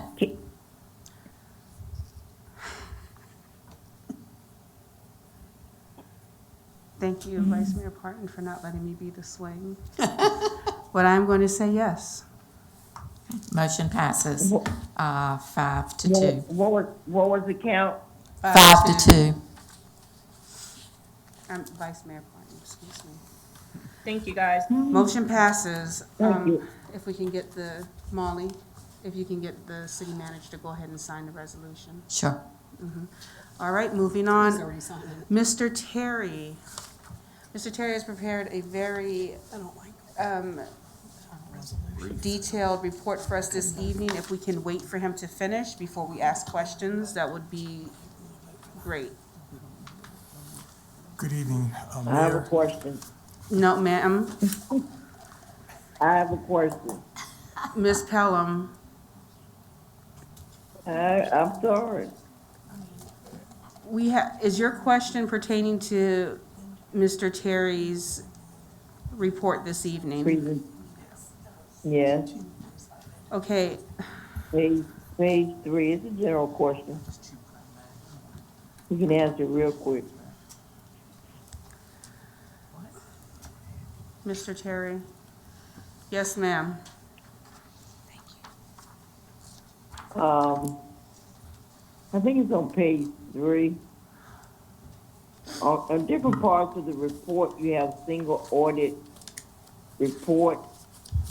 On the last item is 0% for the single audit, but, no, that's on page 4. But in different the single audit report has different percentages. Is that, I don't understand why that is that way. Are you on page 4, ma'am, or page 3? We don't have a First page 3, at the page 3 at the bottom, it says 0% single audit report. On And then page, on page 4, it has, is it 4? Okay. Go ahead, you number it. on my page 3, Okay, I page have this, 4. yeah, I have single audit at Can you 80%. can you speak in the mic, please? Yeah, on my page 3, I have 80% for the single audit, and on page 4, I have 0. Okay, so is that just for the different fiscal years? Yes, ma'am, I think what you're trying to get at is why on page 4, the single audit is 0? That's 2019. Yeah. We have just started that. Well, it just, on page 3, it's 20, it's May the 1st to something, August the 31st, that's 80%. I thought we were finished with that fiscal year. We still have the single audit open for 2018, and when I go through my report, I'll be able to give you a current status. So that's still not finished, the Yeah, single but- audit. It's not finished, but we actually do have a draft, so I'll have good news to report on that. So the fiscal year 2019 ended in 19, that's okay, that's 0%. You haven't started that at all. That's correct, ma'am. All right, can you give us an overview of when you think you'll be finished the single audit in 18? 3 years, it'll be 4 years this year, we don't get it done. And when would 19 be close? If you could turn, and council could turn to page 5. Mr. Terry, is it possible you can tell us what the top of page 5 is? Yeah. I just think that we're kind of like different. We jumped in, okay. Thank you. Page 5 is the City of Hopewell closing, reporting, and audit workflow, crawl. Yes. It says attachment, summary status. And then there's a line item there, a topic that says single audit 2018. And it says the auditor is finalizing the 2018 single audit with schools. A draft is projected to be available on January 7th, 2022. When I was going Is to it done? start from the beginning and come to this point, I was going to share the good news. And the answer is that we actually have a draft. So we are beyond doing the work on it. We have a draft, and we're anticipating to get that circulated, let schools take a look at it. But we're looking at issuing the single audit 2018 by the end of the month. You looking at issues what? Completing the single audit and having it issued by the end of this month. We now have a draft, which we got after I did this report on the 7th, which was Friday. So we got a draft, and I'm going to circulate that to schools tomorrow, and we'll go through our process that we have to go through to finish that up. But we're looking at issuing that by the end of this month, January 2022. Okay. And did we ever get a firm to do the rest of the audit? I don't quite understand your question, the rest of the audit. We'll complete it with 2018. We are, I said, Ms. Pelham, yeah. we have to bring a contract back to council for review and approval to hire an audit firm. That was council's request. And when you plan on doing that? Well, we were trying to get it done for the next meeting, and we were kind of waiting on the adoption of the calendar to see when we were gonna, whether it was gonna be the next meeting in January or the next meeting in February. So we're gonna have that so we can get that done, and we can then begin audit work on 19, moving forward with that with schools. And then they'll no have one's to, been working on no one's been working on the audit for the last couple of months or 6 months or whatever? we internally do work, but we haven't had an auditor for the auditor to do work. So we've been doing internal work on it to get things ready, but we haven't had an auditor. That will be the contract the council would approve. But I mean, you can call a special meeting for something like that too. I mean, we're already 4 years behind finishing this one, so, I mean, we just slow. Can we always keep this report on the agenda? Yeah, we already asked for that, and they're doing it every month. Every month. Because First meeting of the month, every month. I mean, we have an order. Woo. Counselor Pelham, did Mr. Terry answer all your questions? Do you have anything else? No, ma'am. Okay. All right, Mr. Terry, thank you for being here. I hope, hope that we can hold our questions to the end. And then, council, please take note. Let's hold our questions to the end and let Mr. Terry get through this. He's gonna present and hold her questions. I don't know. Okay. Yes, for that. This report covers the period of July of fiscal year 2021 through December 31st. And the topics that I'll cover very quickly is the external reporting, which deals with the closing, reporting, and audit workflow. I'll talk about the other. There are some key items there I'd like to make sure the council is aware of. And then the budget development process, and then where we are with our internal reporting compliance. If you would turn over, which we just came from, page 3, and what we just covered, I just want to specify or clarify for everyone. We know we have completed 16, we know we have completed 17. That includes the regular annual financial report auditing and the single audit. Everything has been filed. We have recently completed the 2018 annual report and the auditor of public account, the corresponding reports that have to go with that. The only thing that's still open is the single audit, and that we had as a separate agreement contract with the audit firm to do that separately. Schools has worked very closely with the auditor. If you turn over to, as I recommended, over to page 5, the statement is just simply saying that as of getting through the holidays and as we came into last week, the auditor got everything that he needed to have. And I now have a draft today in which I will issue that to schools. We'll go through that. There are several steps we have to go through, which is the client rep letter, just basic things that we have to do to close out. But we are expecting to have the single audit for 2018 completed and issued and filed with the federal agencies and all the other places we need to file it by the end of this month, which is January 2022. If you come back to page 4, I want to talk about 2019. And what page 4 represents right now is where we are as a city and as a school. If you want to look at it this way, we say audit, but there is a 3-legged kind of stool that you have to consider. The first leg on the stool is current operations and closing out for the fiscal year. And then the second leg on the stool is the schools have to do the same thing as the city. So you got the schools in the city that first have to close their books, make sure everything is in place, corrected. And if you recall, one of the challenges that school had is that they had to go back and redo their entire books for a full year. We don't have to do that, but there's a significant amount of adjustments and things that we have to do on our end. So the 2-legged stool is basically the city and schools making sure the books are corrected. And then the third is if that's done correctly and all schedules and all documentation is appropriate, we have the third leg, which is the auditor coming in and performing and review an audit of our books and what we've presented.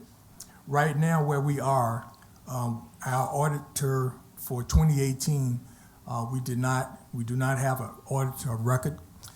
We have put out a request for a proposal. We have one in, and we will be bringing back to you a proposed audit firm.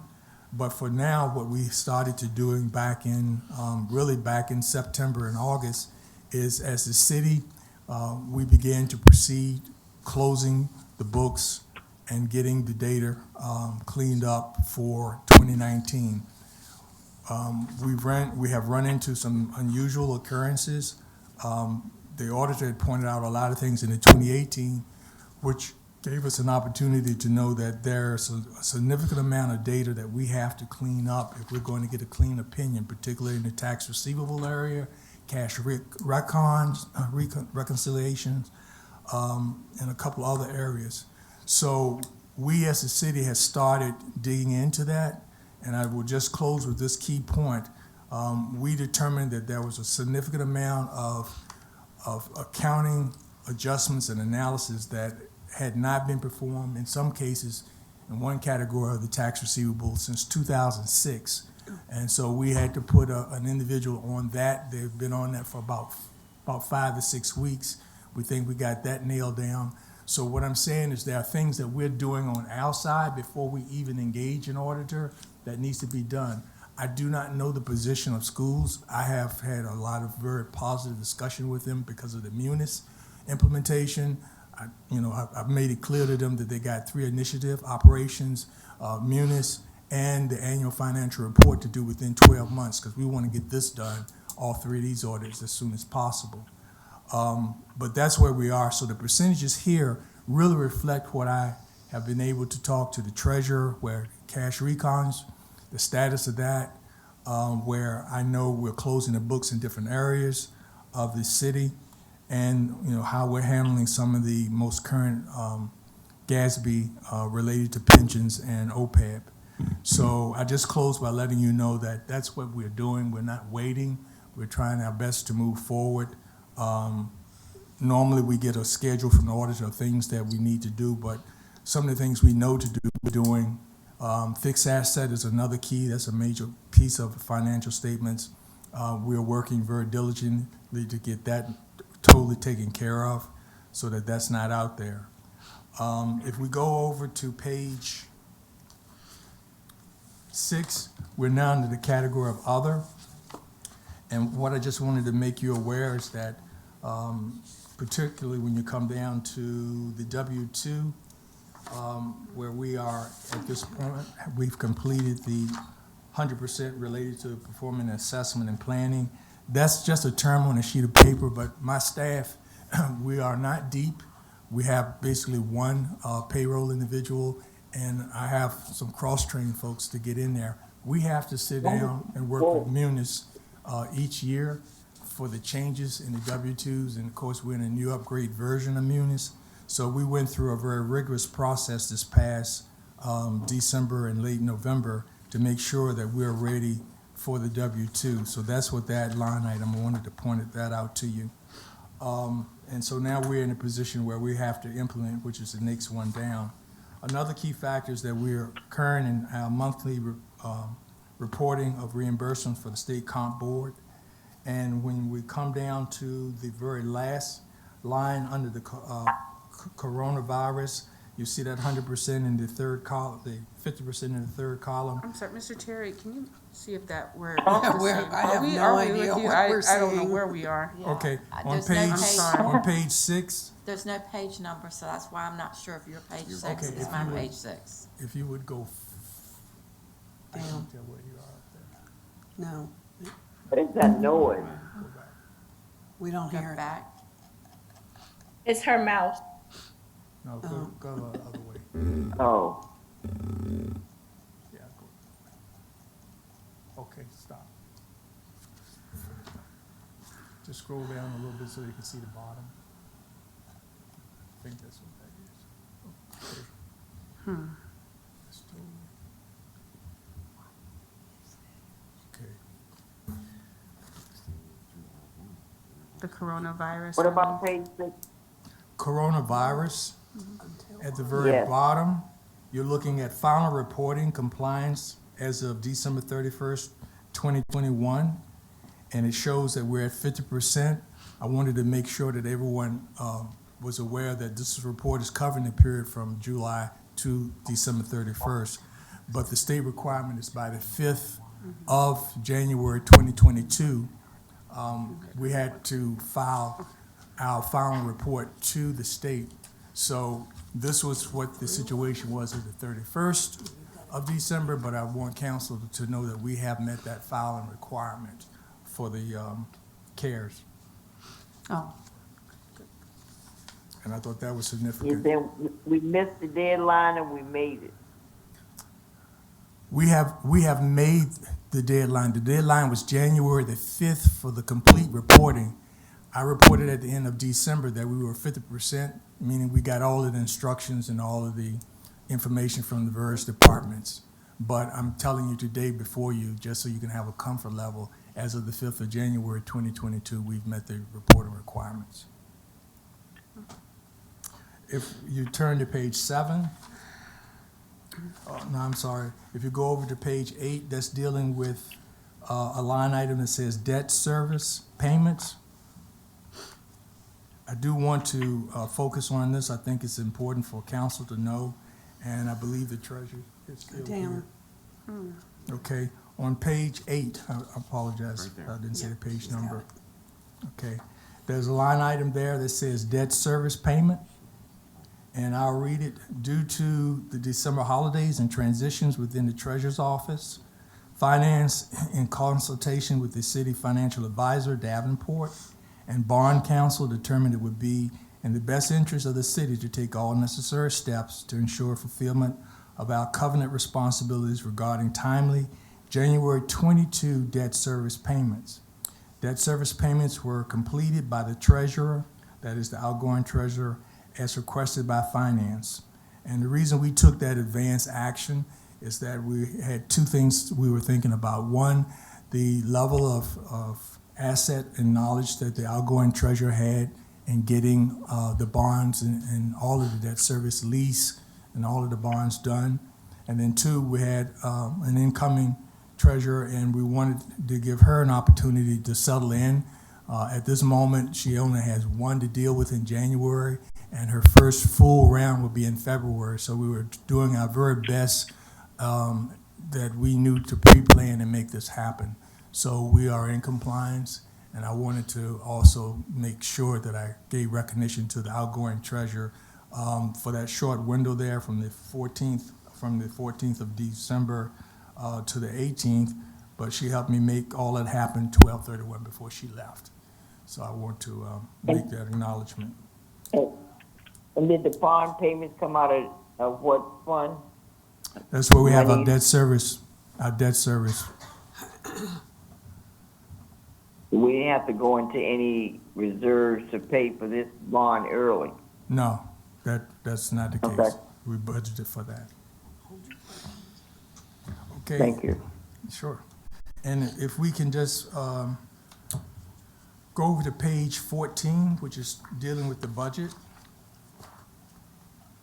which is a good place that Mrs. Pelham was just referencing. What's the title of that page? Okay. The number's on there, bottom right-hand corner. Yeah. The title of the page is July 1, 2021 to December 31st, 2021, Budget Development FY 2022-2023.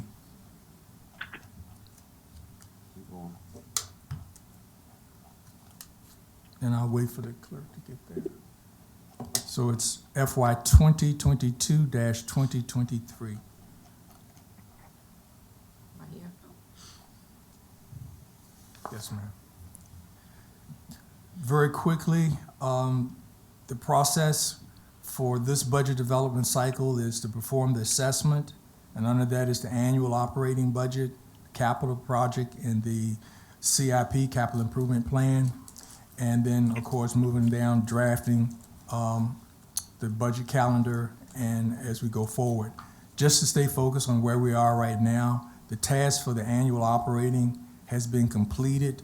If you would turn the page, we will reference on page 15 through 16 and 17, the city manager sent out the annual budget letter to departments. And I believe on page 16 is the process or the phases of the budget cycle so that everybody has a good idea of where we are and where we're going and what's required of them. This was done, and I'm pleased to report that we've had very positive feedback.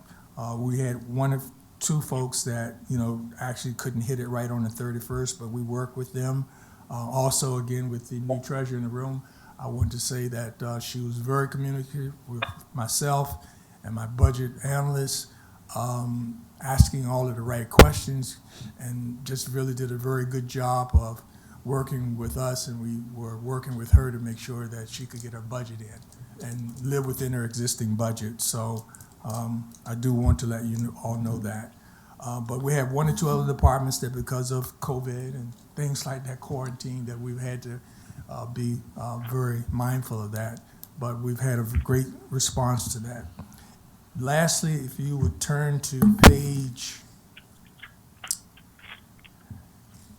19, it's the section that's the internal reporting.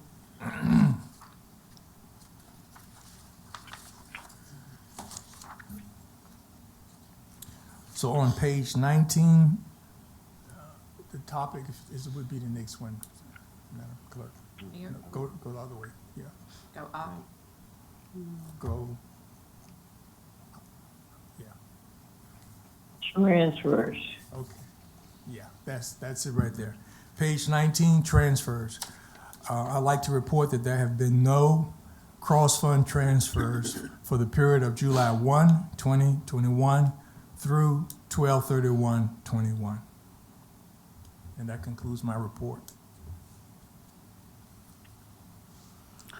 Counselor Randolph? I don't have any questions for Mr. Terry. Thank you very much for this update. I would ask that council possibly consider that schools and the treasurer maybe come to us in March, end of the first quarter, to kind of give us their updates.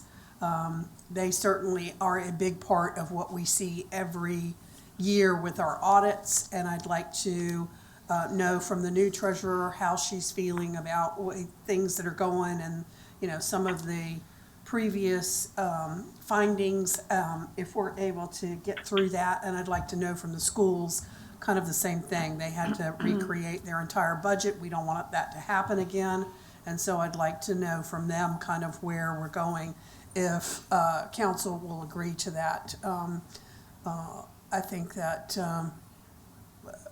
having us do this would be beneficial, just to hear from each of those entities as well, maybe at the end of the first quarter. So I'd like to make a motion for council to consider having in one of our March 22 meetings, to engage the city treasurer and the schools, either the superintendent or the accounting person with the superintendent, to come and speak to council to give us updates on their progress in getting 2019 audits prepared, and where they need to be, and what we can expect from each of them. I'll second it. You're making a request to make the motion first? I'm sorry, I didn't understand you. What, you making a request to make the motion, right, first? I thought we had to request the motion be made when it's not on the agenda. That would be a point of information for the city attorney. Yeah, Sorry? we've all, I didn't hear your. when something is not on the agenda, don't you have to get it approved first to make the motion before you make the motion? Unless that's a local rule, it's not a parliamentary rule. Well, that's what we've been doing for the last 2 years, 2 or 3 years. Is that part of your local rules, that No, your that was- own I guess- adopted that was our rules of previous attorney rule. No, she never said that. She was If you Well, don't know it, it's don't worry my, about it. but it's my understanding, or at least as I'm following the discussion, that this motion arises from a report, the financial report, Right. correct? So that is an Right. agenda item. It follows from an agenda item. It's an appropriate motion. Okay, thank you. Madam City Clerk, can you restate the motion? The motion is to, let me just read my writing. Motion is to, hold on. Motion is to, at a March 22 meeting, engage the city treasurer and schools to come to speak to council on progress of 2019 audits and what we can expect from them going forward.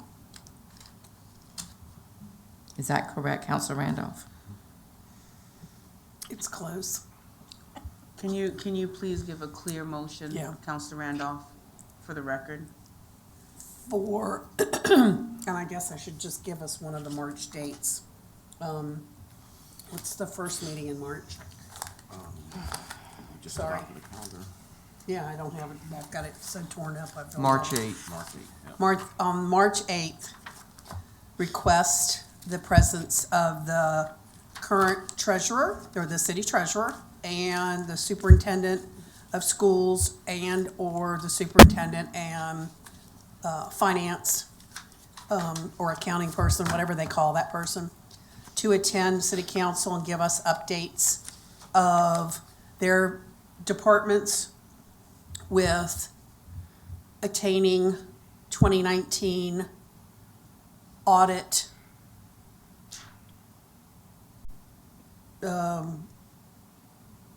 what would you say, audit status, thank you, that's the word I was looking for council. Is that better? Yeah, it is. The motion is for, at the March 8, 2022 meeting, for the city treasurer and the superintendent and/or finance person for schools to speak to city council and give any updates, To give 2019 status updates. to give 2019 status Audit status updates updates. for council. Yeah. It's rather long. It's long, Yeah. but I think we got it. Yeah. The motion's I'll been, second it. oh, John, Vice Mayor Johnny Parton. already did. Yes. So here's my question, and it's to the city attorney. Has it been seconded? Can we direct, Yes. can we direct? Is there a motion? I mean, There is a I'm sorry, motion. was there a second? I didn't hear if there was a second. Yes. The motion's been made by Counselor Randolph, seconded by Vice Mayor Parton. I'm sorry. All right, Mayor, on your question, My question is, the schools is its own governing body, and I don't want to overstep by directing them or calling a vote to have them, to direct them to come here. Is that appropriate, the vote? Is that an Well, appropriate vote?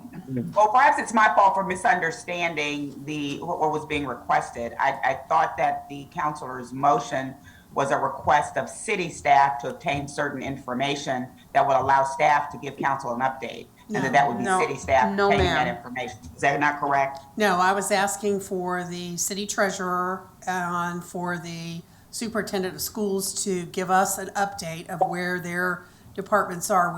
And from the, for the 2019 audits, which are our next you may- audits on tap. You may certainly ask staff Right. to ask the superintendent to give such a report. They Then would have it's up to them, that is true, whether or not to accede to your request. But in doing so, you are directing, or should be, as the mayor indicates, directing staff of the city to make that ask for you, or to pursue that request. I don't think that was the motion, ma'am, but Mr. Terry has a comment or question. As school is a component unit with its own board. Right. I'm sorry, I'm having difficulty hearing you all. As the school is a component unit with its own board, I think Yes. the proper term would be to invite, and they would have the option to Yeah, I mean, decline. they both have the options of saying no or not Rather coming. than being a direction, it's just an invitation if council wants to Exactly. I invite think them. we're all making the same report, that through city staff, the counselor is asking that request to be made. A request by its nature is up to the individual to whom it's directed to accede to the request or to decline. So it's not a direction to the school division, it's Nope. a request. It's a request for them to show up. Okay, so which staff would you like to extend that invitation to so that we're clear on the direction? I'm sorry, Mr. Altman, but that'll be you. Okay, I don't apologize. So that would be a motion. And the counselor may certainly accept the amendment to her motion that has been suggested by these comments. I would like to course I amend, do. but I cannot. Molly, can you please amend the motion to have Mr. Altman contact both the city treasurer and the superintendent and ask them if they will come to the March 8th meeting and present their status on the 2019 audits. Are you okay with that, Vice Mayor I'm Parton? perfectly fine with that. All right, the amended motion. Second, It was seconded by Vice Mayor Parton. he seconded. He did. You can third it. All right. So motion's on the floor. Call for the vote. Roll call. Counselor Randolph, Yes. Counselor Holloway, Yes. Vice Mayor Parton, Yes. Counselor Gore, Yes. Counselor Denton, Yes, Counselor Pelham, Yes. Mayor Bennett. Yes. Motion passes 7-0. And I just have one quick question. It's nothing, my question is, on the last page, Mr. Terry and Mr. City Manager, when we say transfers, what are we referring to? Transfers. A situation where we're moving budget, council has appropriated budget or in a general kind of level kind of way. And sometime within the fund itself, like the general fund, we have the freedom of making transfers to cover whatever is necessary. But we do not have that freedom if we have to cross a fund. For example, if we need to fund something related to, I guess, water renewal or something of that nature, we literally have to come back to council to get approval to make a transfer across funds. So that's in our resolution. That's when we keep good track of that, we make sure, because in the past that has always been the case. So I'm always thrilled to report from because we actually do go through and look and make sure that we don't see anything. If something gets past us, I'll let you know. But so far for this current fiscal year, there have been no cross-fund transfers. Okay, so just cross funds, but is it a threshold that you can cross funds? Or you always have to come back to council, Mr. Altman? For us to transfer funds from, say, capital to operating, we would have to come to council. Back, yeah. Okay. We would have to come to council. But, For me, I can do transfers within Fund 11, the general operating fund, Okay. but I can't transfer between funds. okay, and that's just, and what we're talking about is the transfers from like a general level, what you just discussed, right? Okay, that's all just wanted to be clear on what that And your transfer. question was, no, there is no dollar threshold. If you're going to cross funds, whether it's $1 or not, we need to bring that back to council. Thank you. Madam Mayor, I have questions. If no one else has their lights, I'll wait if they do. Yes, ma'am. All right, so I just try to hear the end of your question. What was the response about transferring funds within the general fund? What was that answer? There's no, you can, Mr. Terry can answer that for you. Yeah. Councilor Gore, we can transfer within the general fund, but we can't cross funds. For example, we can't transfer to another fund. So that's what the report is really, this report is really focusing on. You know, do we go through and we look and we try to make sure that there is no cross-fund transfer within any given month? Yeah. If so, we need to come back to council and let you know that. Get it approved. Correct, but we need to go back and revisit this because this goes back to what people consider the general fund and how that's supposed to be broken down. I'll say historically speaking, council had a policy that staff could not transfer more than $50,000 between funds. I mean, not between funds, between, I guess you say like departments or whatever. But when we said the general fund, we're talking about the operating budget. This goes back to the conversation. Now we're referring to the general fund as our unassigned and assigned funding.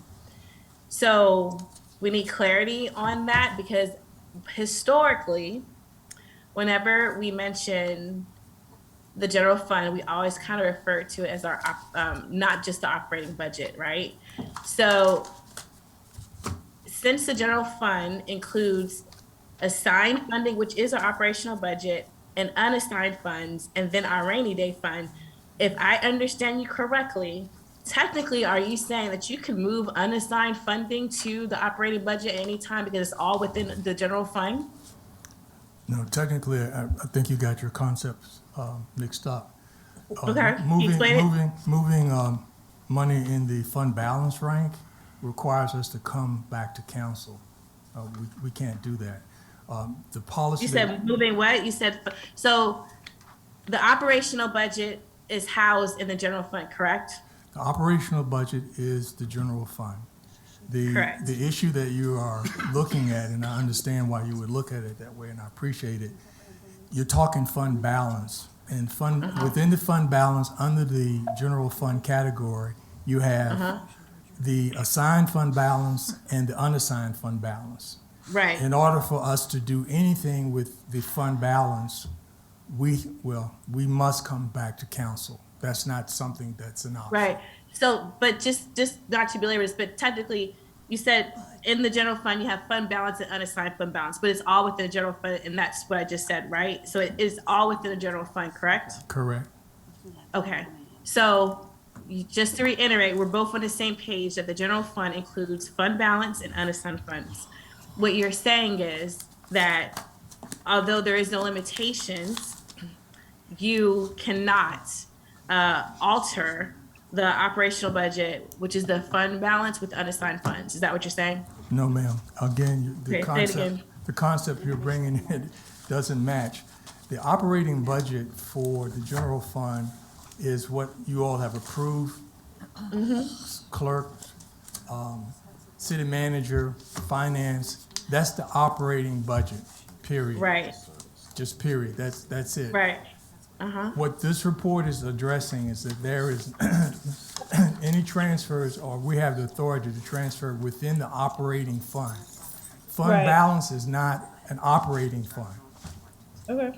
It's an equity. And so that's why I'm saying the concepts, blending them is not appropriate. The operating budget Okay. is for operating. All right, I'll defer and keep moving on, but I'm gonna say the reason why we're probably not on the same page, I think you follow what I'm saying, is because if you listen, what was said earlier was the general fund, not operation fund. I use the term operational fund. Do you understand what I'm saying? When the answer was given to the mayor, the answer was general fund, not operational fund. That's why I'm making that distinction. So, and we don't have that requirement in our budget, our ordinance anymore. It used to be flat out stated in writing, the limitations to transfer funds. Some of that exists, but a lot of it has been taken away. And so I follow what you're saying, but I think that there is a lot of wiggle room that still exists for monies to be transferred without coming to us when previously it was prohibited. So I'm not saying that this, let me be clear, this is not being directed towards you. I'm just saying I just want to get clarity on those written restrictions when we do this upcoming budget cycle. Because there was conversations before about us going back to amend our budget ordinance to address those openings.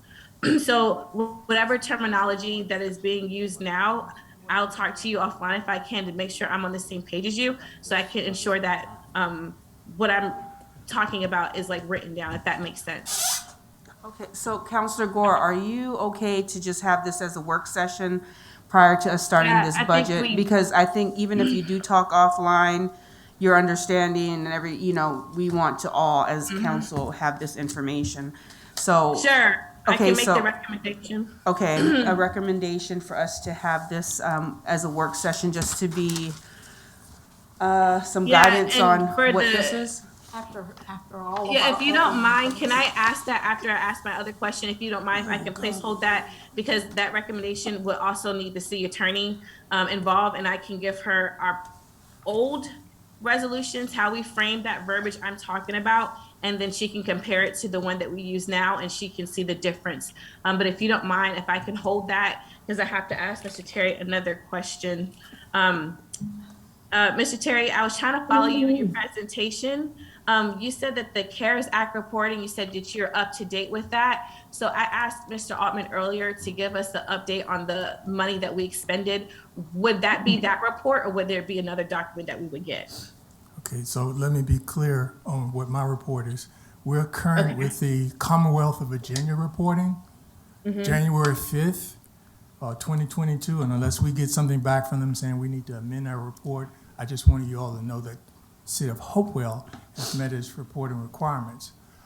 On the other hand, the question that you're asking, ma'am, I have provided the city manager with an updated status of how the CARES money was spent in the categories based on, and I believe he's working to schedule a work session with you all, or maybe that's already been done, I'm not certain, but he has that information. Thank you, Mr. Terry. And Mr. Altman, for that note, can you also make sure if we're aware, we have to return any funds that we did not expend that were given to us for emergency aid? I know we got a couple pockets of money. I just want to see how well we did with distributing those other, I know we got water money. We talked about American Water, some other stuff. If we got anything else, please let us know so we can see the percentage of how much we gave out. Yeah, I can't see you, but huh? yeah, no, that would be part of all of that information, what Okay. we spent the Alright. funds on, and then the other pots, the broadband money, the funding for, water renewal, all of that would be part of that, yes, ma'am. Okay, cool, thank you. And then, Mr. Terry, this may not be for you, this might be for Mr. Altman, or the mayor. Where are we at with the RFP for the internal auditor? I thought we said that we wanted to look at some draft verbiage so we can put that out there, but I haven't heard anything else about that. So, Ms. Gore, y'all had requested that evening, that we put together verbiage and get a legal review. And I submitted the document for legal review and never got a response. So that's one of the items that I have on my list for Ms. Hudson, to give her a copy of that internal audit. But it was the fraud assessments, audit, RFP for her to review, then bringing that back to council once we have that, legal review. But that, I've never got that back.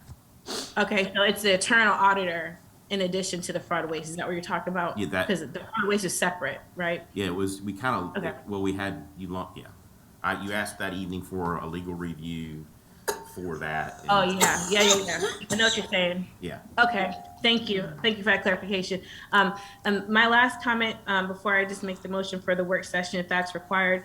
Mr. Altman, if we're making a request for this upcoming budget cycle, then I would like for us to not forget that we've been asking for outside agencies to either provide us a report or provide us a presentation, and that has not happened. So if we can plan now to incorporate that for us in this budget process, and then additionally, after you scrub your stuff with your your directors, we've kind of last couple of cycles asked to see what the raw requests were. So that way it helps with our aiding and decision making to make sure that if, yes, we hear your recommendation, but if it's something that we kind of feel like is more of a priority, then we can know to support it. But if we don't know it exists, we won't know to support it. You see what I'm saying? Yep. So when you give us the documents, to be sure to include the raw request, if that makes sense. Yes. And so to the chair, if you want me to make a motion, I can do so at this time. If not, I'm cool. If you have a motion.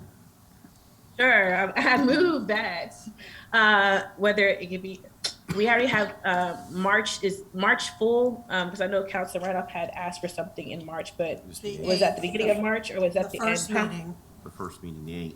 All right, cool.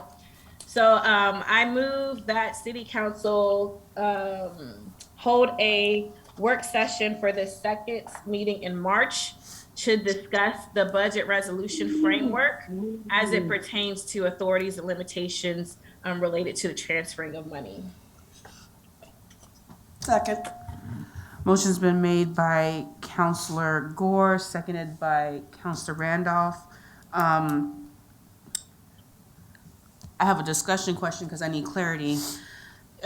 You want a budget for us to look at budget resolutions. And, can you restate that? Motion made that City Council hold a work session at the second meeting in March for the budget resolution finance. No, let me just state it over. Okay, So the work session for the second meeting in March right, to review to review, okay. past budget resolutions, or you could put / ordinances, because we did a mixture, to discuss authority and limitations as it relates to transferring city funds. So in essence, I'm just trying to look at past resolutions so we can get that, have an agreement. So when we come to this new fiscal year, we already have the verbiage in place. We never get a chance to talk about it because we're always rushing to adopt the budget. Okay, so my thing is, are you going to provide the past budget resolutions and ordinances? Or are you directing someone from staff to have those for the work session? I can, I said earlier I would pass it on. I can do that tonight. Quite frankly, it's just me pulling an old resolution from the old format that we had and then just comparing it to a new one. So actually, I don't want to put that pressure on myself tonight. I'll say by next Friday, I'll give it to Ms. Bess and the city attorney and the city manager for the review and discussion. So unless Ms. Cynthia wants it earlier. Okay, so everyone here is clear on that Counselor Gore is going to provide that documentation for the work session, okay? By this Friday or next Friday? My dogs are about to start barking. I can do it by this Friday if you want. No, this Friday? It's easy. I can do it this Friday. It's not a problem. This Friday, okay? Does that work for everyone? I just wanted to be clear on who was providing that documentation, so we have it ready to rock and roll on the work session. And again, it's just a reference, not making a recommendation. It's just a reference for comparison, that's all. That's clear. All right, any other discussions? Do you have any? Do you guys have any? I did. Oh, you did? Okay. You He guys was are good? asking who seconded it. I said I did. Are you guys good to go? Yep. Roll call. Counselor Randolph. Yes. Counselor Holloway. Yes. Vice Mayor Parton. Yes. Counselor Gore. Yes. Counselor Denton. Yes. Counselor Palom. Yes. Mayor Bennett. Yes. He's like so out of here. He says, I got an hour drive, I'm going. Hello, Director Griffin, how are you? She's almost asleep. Thank you for bearing with us this evening. You are next on the menu. Tavia, you want control? Yes, please.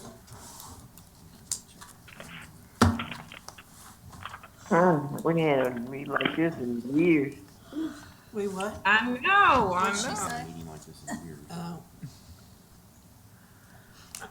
So good evening. Can you guys hear me? Yes. Yes. So good evening, Madam Mayor, Vice Mayor Parton, and all members of City Council. So tonight, this evening, I'm here to talk to you about improving the city's rental inspection program. This has been on your agenda for a while, so I'm glad that we are getting to it tonight. And I will go through it first, and then if you have any questions, I'm happy to answer them. The purpose of the rental inspection program is to maintain safe, decent, and sanitary conditions for our tenants and our neighboring residents. And this is found in the Code of Virginia. And I've listed here other reasons why I think we should implement and continue to implement our rental inspection program. Just to give you an overview, we started the rental inspection program in September of 2005, and the City Council at that time established the boundaries as City Point. In August 11th of 2009, they added the B Village and the North B Village. And I've taken out a lot of things that I've included before in this presentation just to get to the meat of it, which is the changes that we want to make. So just know that. So we know that there are limitations in our rental inspection program. I sat down and met with our building official, the current rental inspection manager that we hired in September of 2021. You all graciously gave us money in this year's budget for that. We got the money July 1st, and we hired this person by September. Actually, September the 21st was her first day. I also sat down with a building inspector that previously implemented the rental inspection program so we can go over what worked and what didn't work and what we need to do to improve. So this is a list of what we all came up with. First, the city does not charge a fee for failure to schedule an inspection. So there's no fee charge. If they don't schedule an inspection, they don't schedule it, and there's nothing that we can do to make them schedule it. There's no penalty. The city does not charge for the initial inspection, and the city does not charge for periodic inspections. So there's no teeth to make them call for a periodic inspection. There's no teeth to make them even let us know that they need an inspection. There is no consequence for willful failure to pay the $50 civil penalty. It is not added to their taxes, so we never recoup that money. An exemption from inspection is given for units that are rented by family members.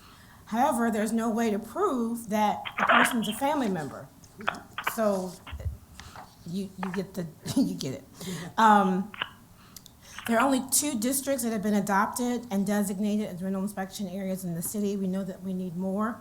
Other localities that we looked at had a tiered compliance, providing a certificate of compliance first over the 4 years, a temporary certificate of compliance, and then a rejection. And I'll as we go further, I'll let you know what those stand for. There are currently no individual residential dwellings in the program. So we know that there are several rental units that stand alone, that are not a part of multi-family complexes that need to be on this rental inspection. And right now, they're not. We can easily do that through a program that we have now, but right now, we don't have it in effect. The program is understaffed and therefore unsustainable, and due to staffing limitations, follow-up inspections are not conducted. Now, we've taken care of some of that, but I still wanted to include it just so you all can know that this has been an issue in the past. So solutions. We've hired staff. We now have 1 rental inspector. With that, I do have money in the budget, and I don't have to come back for council. I do have money for part-time.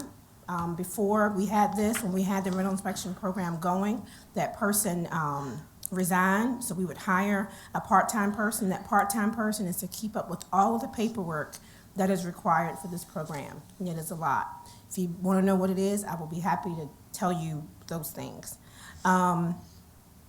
Ensure fees are collected. If fees for any initial inspection and/or re-inspections are not paid within the standard 30 days, a lien will be placed on the property that must be paid prior to payment of taxes. This guarantees that if the property owner is paying taxes, we recoup our money for the inspections. Initial inspection. We now don't charge for the initial inspection. We think we should. What should that fee be? We are suggesting that it be $50. If after re-inspection, if minor violations have not been remedied, a charge of $100 per dwelling unit for each re-inspection until the violation is corrected. If after a re-inspection, major violations have not been remedied, within the specified time period, a notice of violation will be mailed. Owners will be subject to a penalty of a minimum of $500 and up to $2,500. This language comes straight from the Code of Virginia. So we did not make this up, and straight from the Virginia Maintenance Code.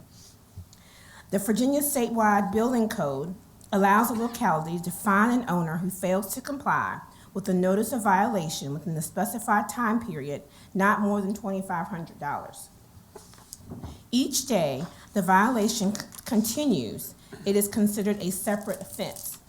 This fine is given by a judge after a conviction in court, and this is according to State Code Section 36-106. So now to go over the difference between a major and a minor violation. A minor violation is dealing with safety, lack of poor conditions of sanitary facilities, the absence of adequate heating systems or equipment, items that affect the safe operation of electrical and mechanical systems, and structural integrity of the building and or the ability of the building envelope to keep out of the weather. A major violation, any violation that is considered an immediate life safety hazard and requires the removal of persons from the unit per the building official. So I know when I was looking at that and at this list and I got to structural integrity, I was thinking, well, that's major. And I understand why you would say that. And it could be major, but it may not, it does not have to be major. So any violation that's considered major is because it's immediate life safety hazard.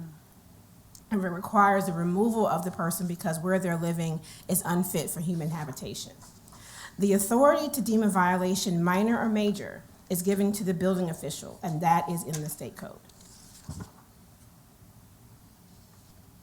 I talked about this tiered compliance, and just explains what that means.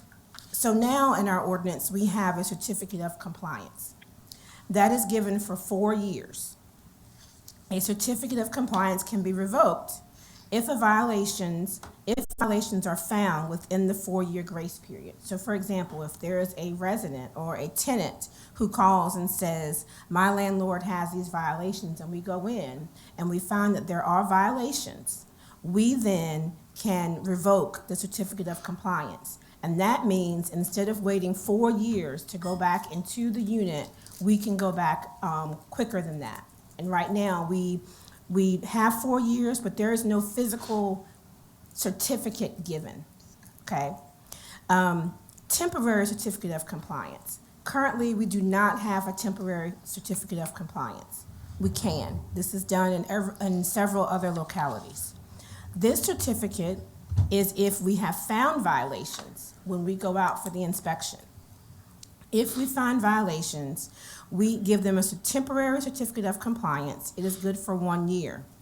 And it is allowed for minor violations and not life and safety issues. So if you remember that list we just showed you, it has to be on the minor list in order for them to get a temporary certificate. A rejection can be given. That's no compliance, neither certificate for 4 years or temporary, if there are major issues, if it's uninhabitable, and if there are life and safety concerns. Right now, there is nothing that requires the landlord to notify the city if a new tenant moves in. It says they can, if they so choose. This ordinance would have teeth to say, no, you must do that. What we have found is that, someone may move out of the residence. We know that the conditions inside are not great. We don't know when people move. There's no way to keep track of that. This will require that landlord to contact the city. So landlords must inform the building official / city if renting to new tenants. The new tenant begins a new rental inspection process. So for example, if that particular home was on a 4-year compliance or a 1-year compliance, someone moves out, that clock, once a new tenant moves in, starts ticking again. This is important so the building official and the inspectors can know what the condition of that house was when the new tenant moved in, okay? Because although a landlord is supposed to do certain things and make sure the sockets are where they are, clean the carpet and do different things that we would think they would normally do if a new tenant moves in, they don't have to. And this is to ensure that those life safety issues and that checklist that we use are being met. Bullet 3, the initial inspection will be conducted prior to the new tenant moving in. So we don't want the tenant to move in and then, I need to get an inspection. No, we want to have that inspection prior to the tenant moving in. If the building official or the city is informed of the inspection, we were thinking, hey, we need to have some type of incentive.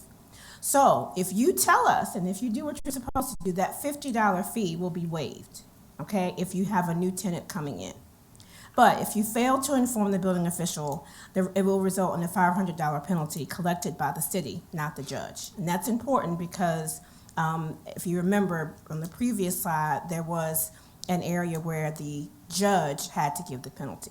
And you may say this is too stringent, but our opinion was if we want to make a dent and if in improving our rental housing, and if we want to really send the message that these inspections are important and they're required, then it has to be something other than $50 that landlords would really get the point that they need to make sure that this is a priority. Other things that we could do was create additional districts and or individual dwelling units. When you're creating individual dwelling units and putting them on the rental inspection program list, the state code requires that you look at these key considerations: the age of the housing, the percentage of rental dwellings, repeated building code violations, signs of neighborhood blight, and you have to have these separate findings for each dwelling unit. And we now have the ability to do this. Our new system, Building Blocks, will allow us to look at violations, as you already know, for each unit. We can see if there's been calls to service. There's several things that we can see, and we'll be able to really hone in on individual dwelling units that we can recommend to you based on actual code violations. So I think that's very important, and it's key to really being able not to be arbitrary when you're looking at individual dwelling units. We were asked several years ago to consider different areas. This was one. This is the Arlington Court, Virginia Heights, Washington Court, and Washington Heights area in Ward 2. And we were also asked to look at the Barron Homestead and Battleground Edition near Jackson and Grant in that area.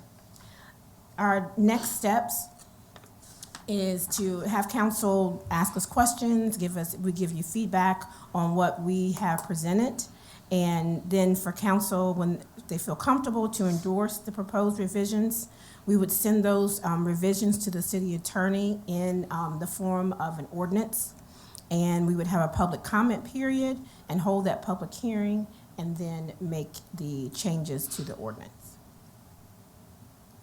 Happy to answer any questions that you may have. Anyone, Councilor Randolph? Of course. This is something I've been following for 20 years. And both of the current rental inspection programs are in Ward 1. Was part of making the initial rules, and I agree that we need more teeth. And I don't feel like either of the programs have been really successful that we've had currently, and you and I have talked about this. So I've got a couple of quick questions. We hired someone that had no experience, no issues with that person, but why could we not find somebody that could hit the ground running and had a previous experience to bring to the table with this new hire? Don't know that you can really address that. I can. Okay. So we put out the request for this position. It was advertised in the city and outside of the city. We received 6 applications. Most of those persons did not have experience at all, working in the government at all. I feel that the person that we hired was an excellent choice because this person already had previous Munis experience, knew Munis like the back of her hand, and also knew the city like the back of her hand, and has worked in dealing with businesses and dealing with people and dealing with our residents face to face. Now, we did have to do training in the code enforcement module, Right. but that was nothing compared to having to train someone fresh coming in. So I agree that this person didn't have direct code enforcement experience, dealing with building code experience. But I don't think we did not get that. And I don't think we would have got that at the salary that we put this at. I can't imagine that we would have for the rental inspection program. So I think we made the best decision with the applicants that we had. In the presentation, when I read it, I just want to clarify that if they do not have a certificate of compliance, they cannot rent. Is that an accurate statement? Let me get to that. So I can.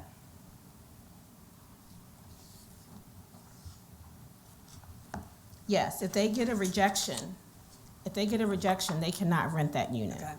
Yes, ma'am. And then one other thing from what you said tonight was, that I wanted to understand, and we may have to talk about this offline because I don't want to belabor this, but to me, it seems like we may have an issue of enforcement when people are renting to new tenants. There's nothing, how would we monitor that? How would we know when they're renting to new tenants? Just because we tell them they have to report to us doesn't mean that they do. And how would we ever catch them if they do have new tenants? So, I think that's a good question. okay. And frankly, it would be up to us seeing that, or be up to a neighbor saying, hey, such and such has just rented this. It'll be no different than it is now. Right. But right now, there's nothing in there saying that they even have to come to us and let us know that. And Right. what we have found that is a problem is that landlords are not fixing up the units when someone else leaves. Right. And the people come in and and we do ask them, well, why did you move in like this? Why would you move into a unit when it looks like this? Well, I really had no choice. I needed somewhere to go. Right. And so I would rather have a roof over my head. Right. And I felt like I would deal with it later. So with this, at least we feel like we could capture some part of the community of landlords that are going to be honest and do that. Yeah. I think it's better than not having anything at all. And this is not something that we made up. We got this. We looked at Norfolk. We looked at Portsmouth, and a few other localities to come up with what we have here. And I don't fault you for what you came up with. I Yeah. know that this is going to be hard. However, I think one of my issues at the core is our housing.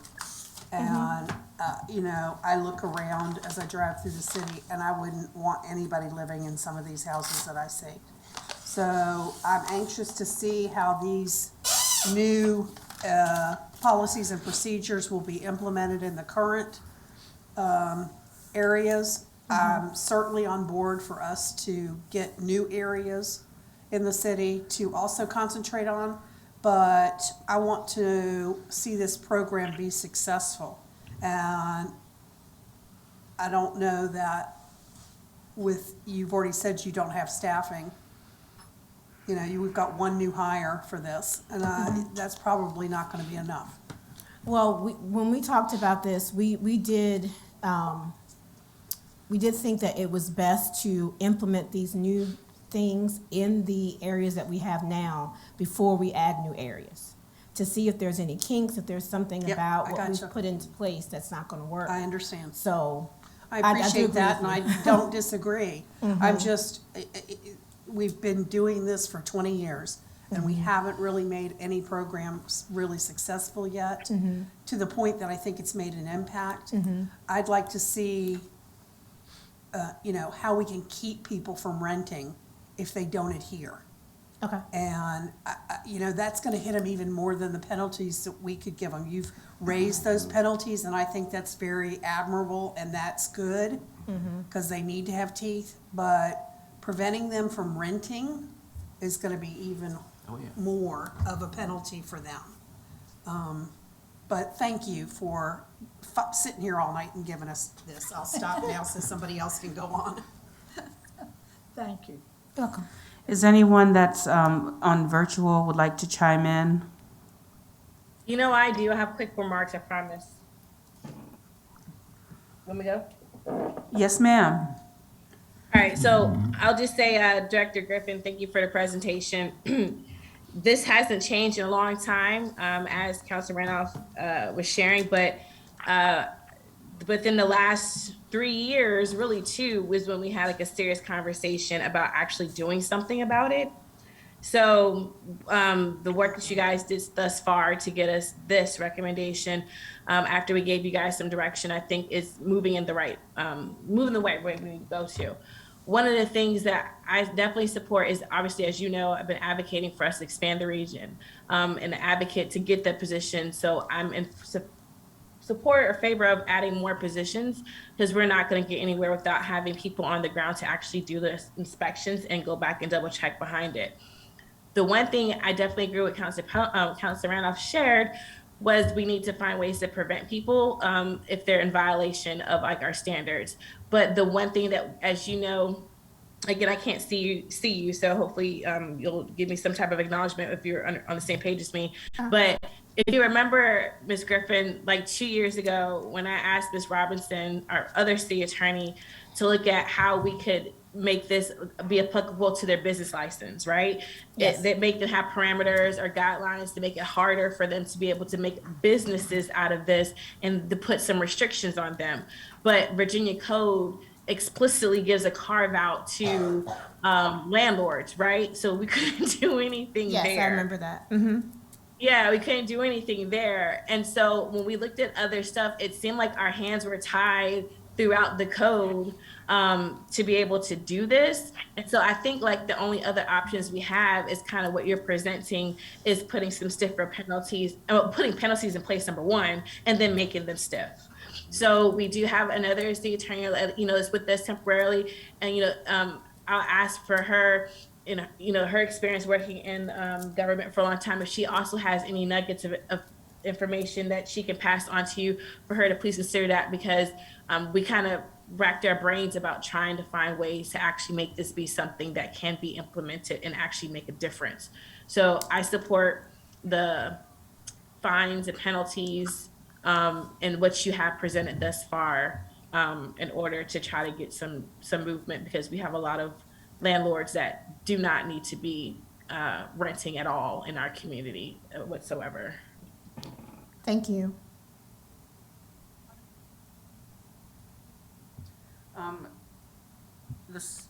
Madam City Manager, No, Mr. no, me. Wait, where's the city attorney? Here, let's see.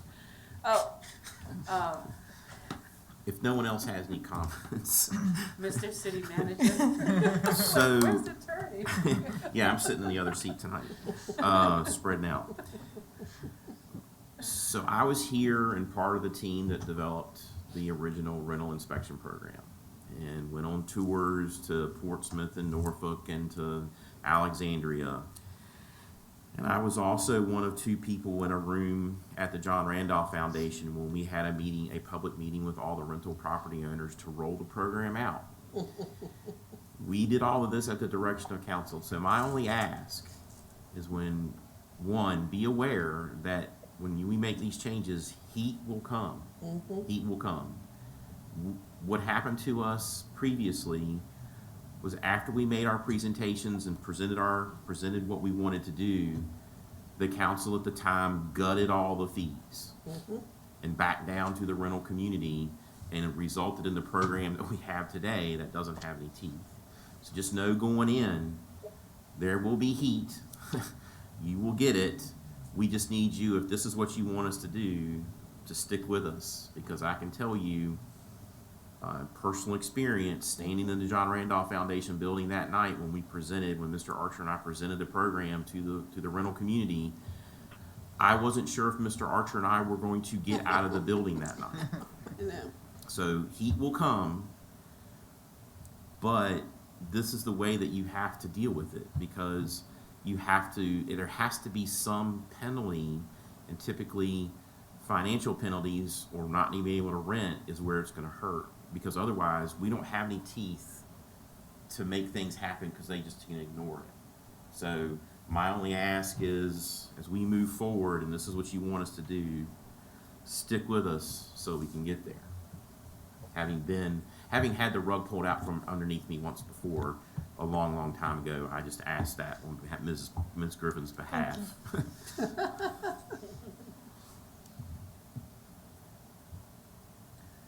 All right, if there's any other comments from, or questions from those who are joining us online. Whoa. Sorry, that was kind of loud. I make a motion. What is the next steps that Director Griffin is looking for us to give her tonight, if any? Yes, so I just needed to hear if you wanted me to make any changes to what we have proposed. And if not, then I would move forward in putting these codifying these and passing them on to the city attorney for her review, and then to come back to council. I don't know if you want me to come back with that so you can see that in hand, or do you want to hold a public hearing? That would be up to you, but my next step is to put all this in writing and provide it to the city attorney for review. So after that, I know we need to have a public hearing, but after that, you know, how do you want to handle that? You want to know if we want to see it before we have a public hearing, just to make sure is what we want to have a public hearing on, right? That was, yes, ma'am. Yeah, okay. So basically, you need to know if there's any objections for you passing it over to the city attorney, right? Yes, now. so if you have objections, I would love to know them tonight, or if you say I want to think about it some more, would love to know that too before I provide it to the attorney. Can I just make a motion? The floor is yours. I move that Director Griffin proceed as written, providing the documents to the city attorney to be transferred into the proper ordinance or other documents for council's review. Second.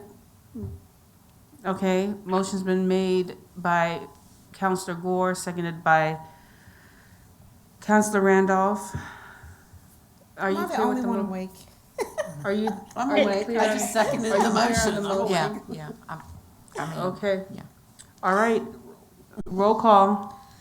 Counselor Randolph. Yes. Counselor Holloway. Yes.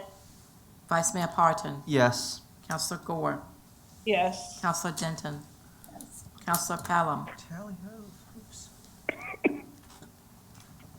Counselor Pelham. Yes. Mayor Bennett. Yes. Motion passes. Is there a motion to adjourn? We don't need to, it's We in a don't need motion to, it was extend. already decided at the, when they said we'd go through this. You guys have a good night. Hasta luego. Stay safe. Good night. I gotta get home.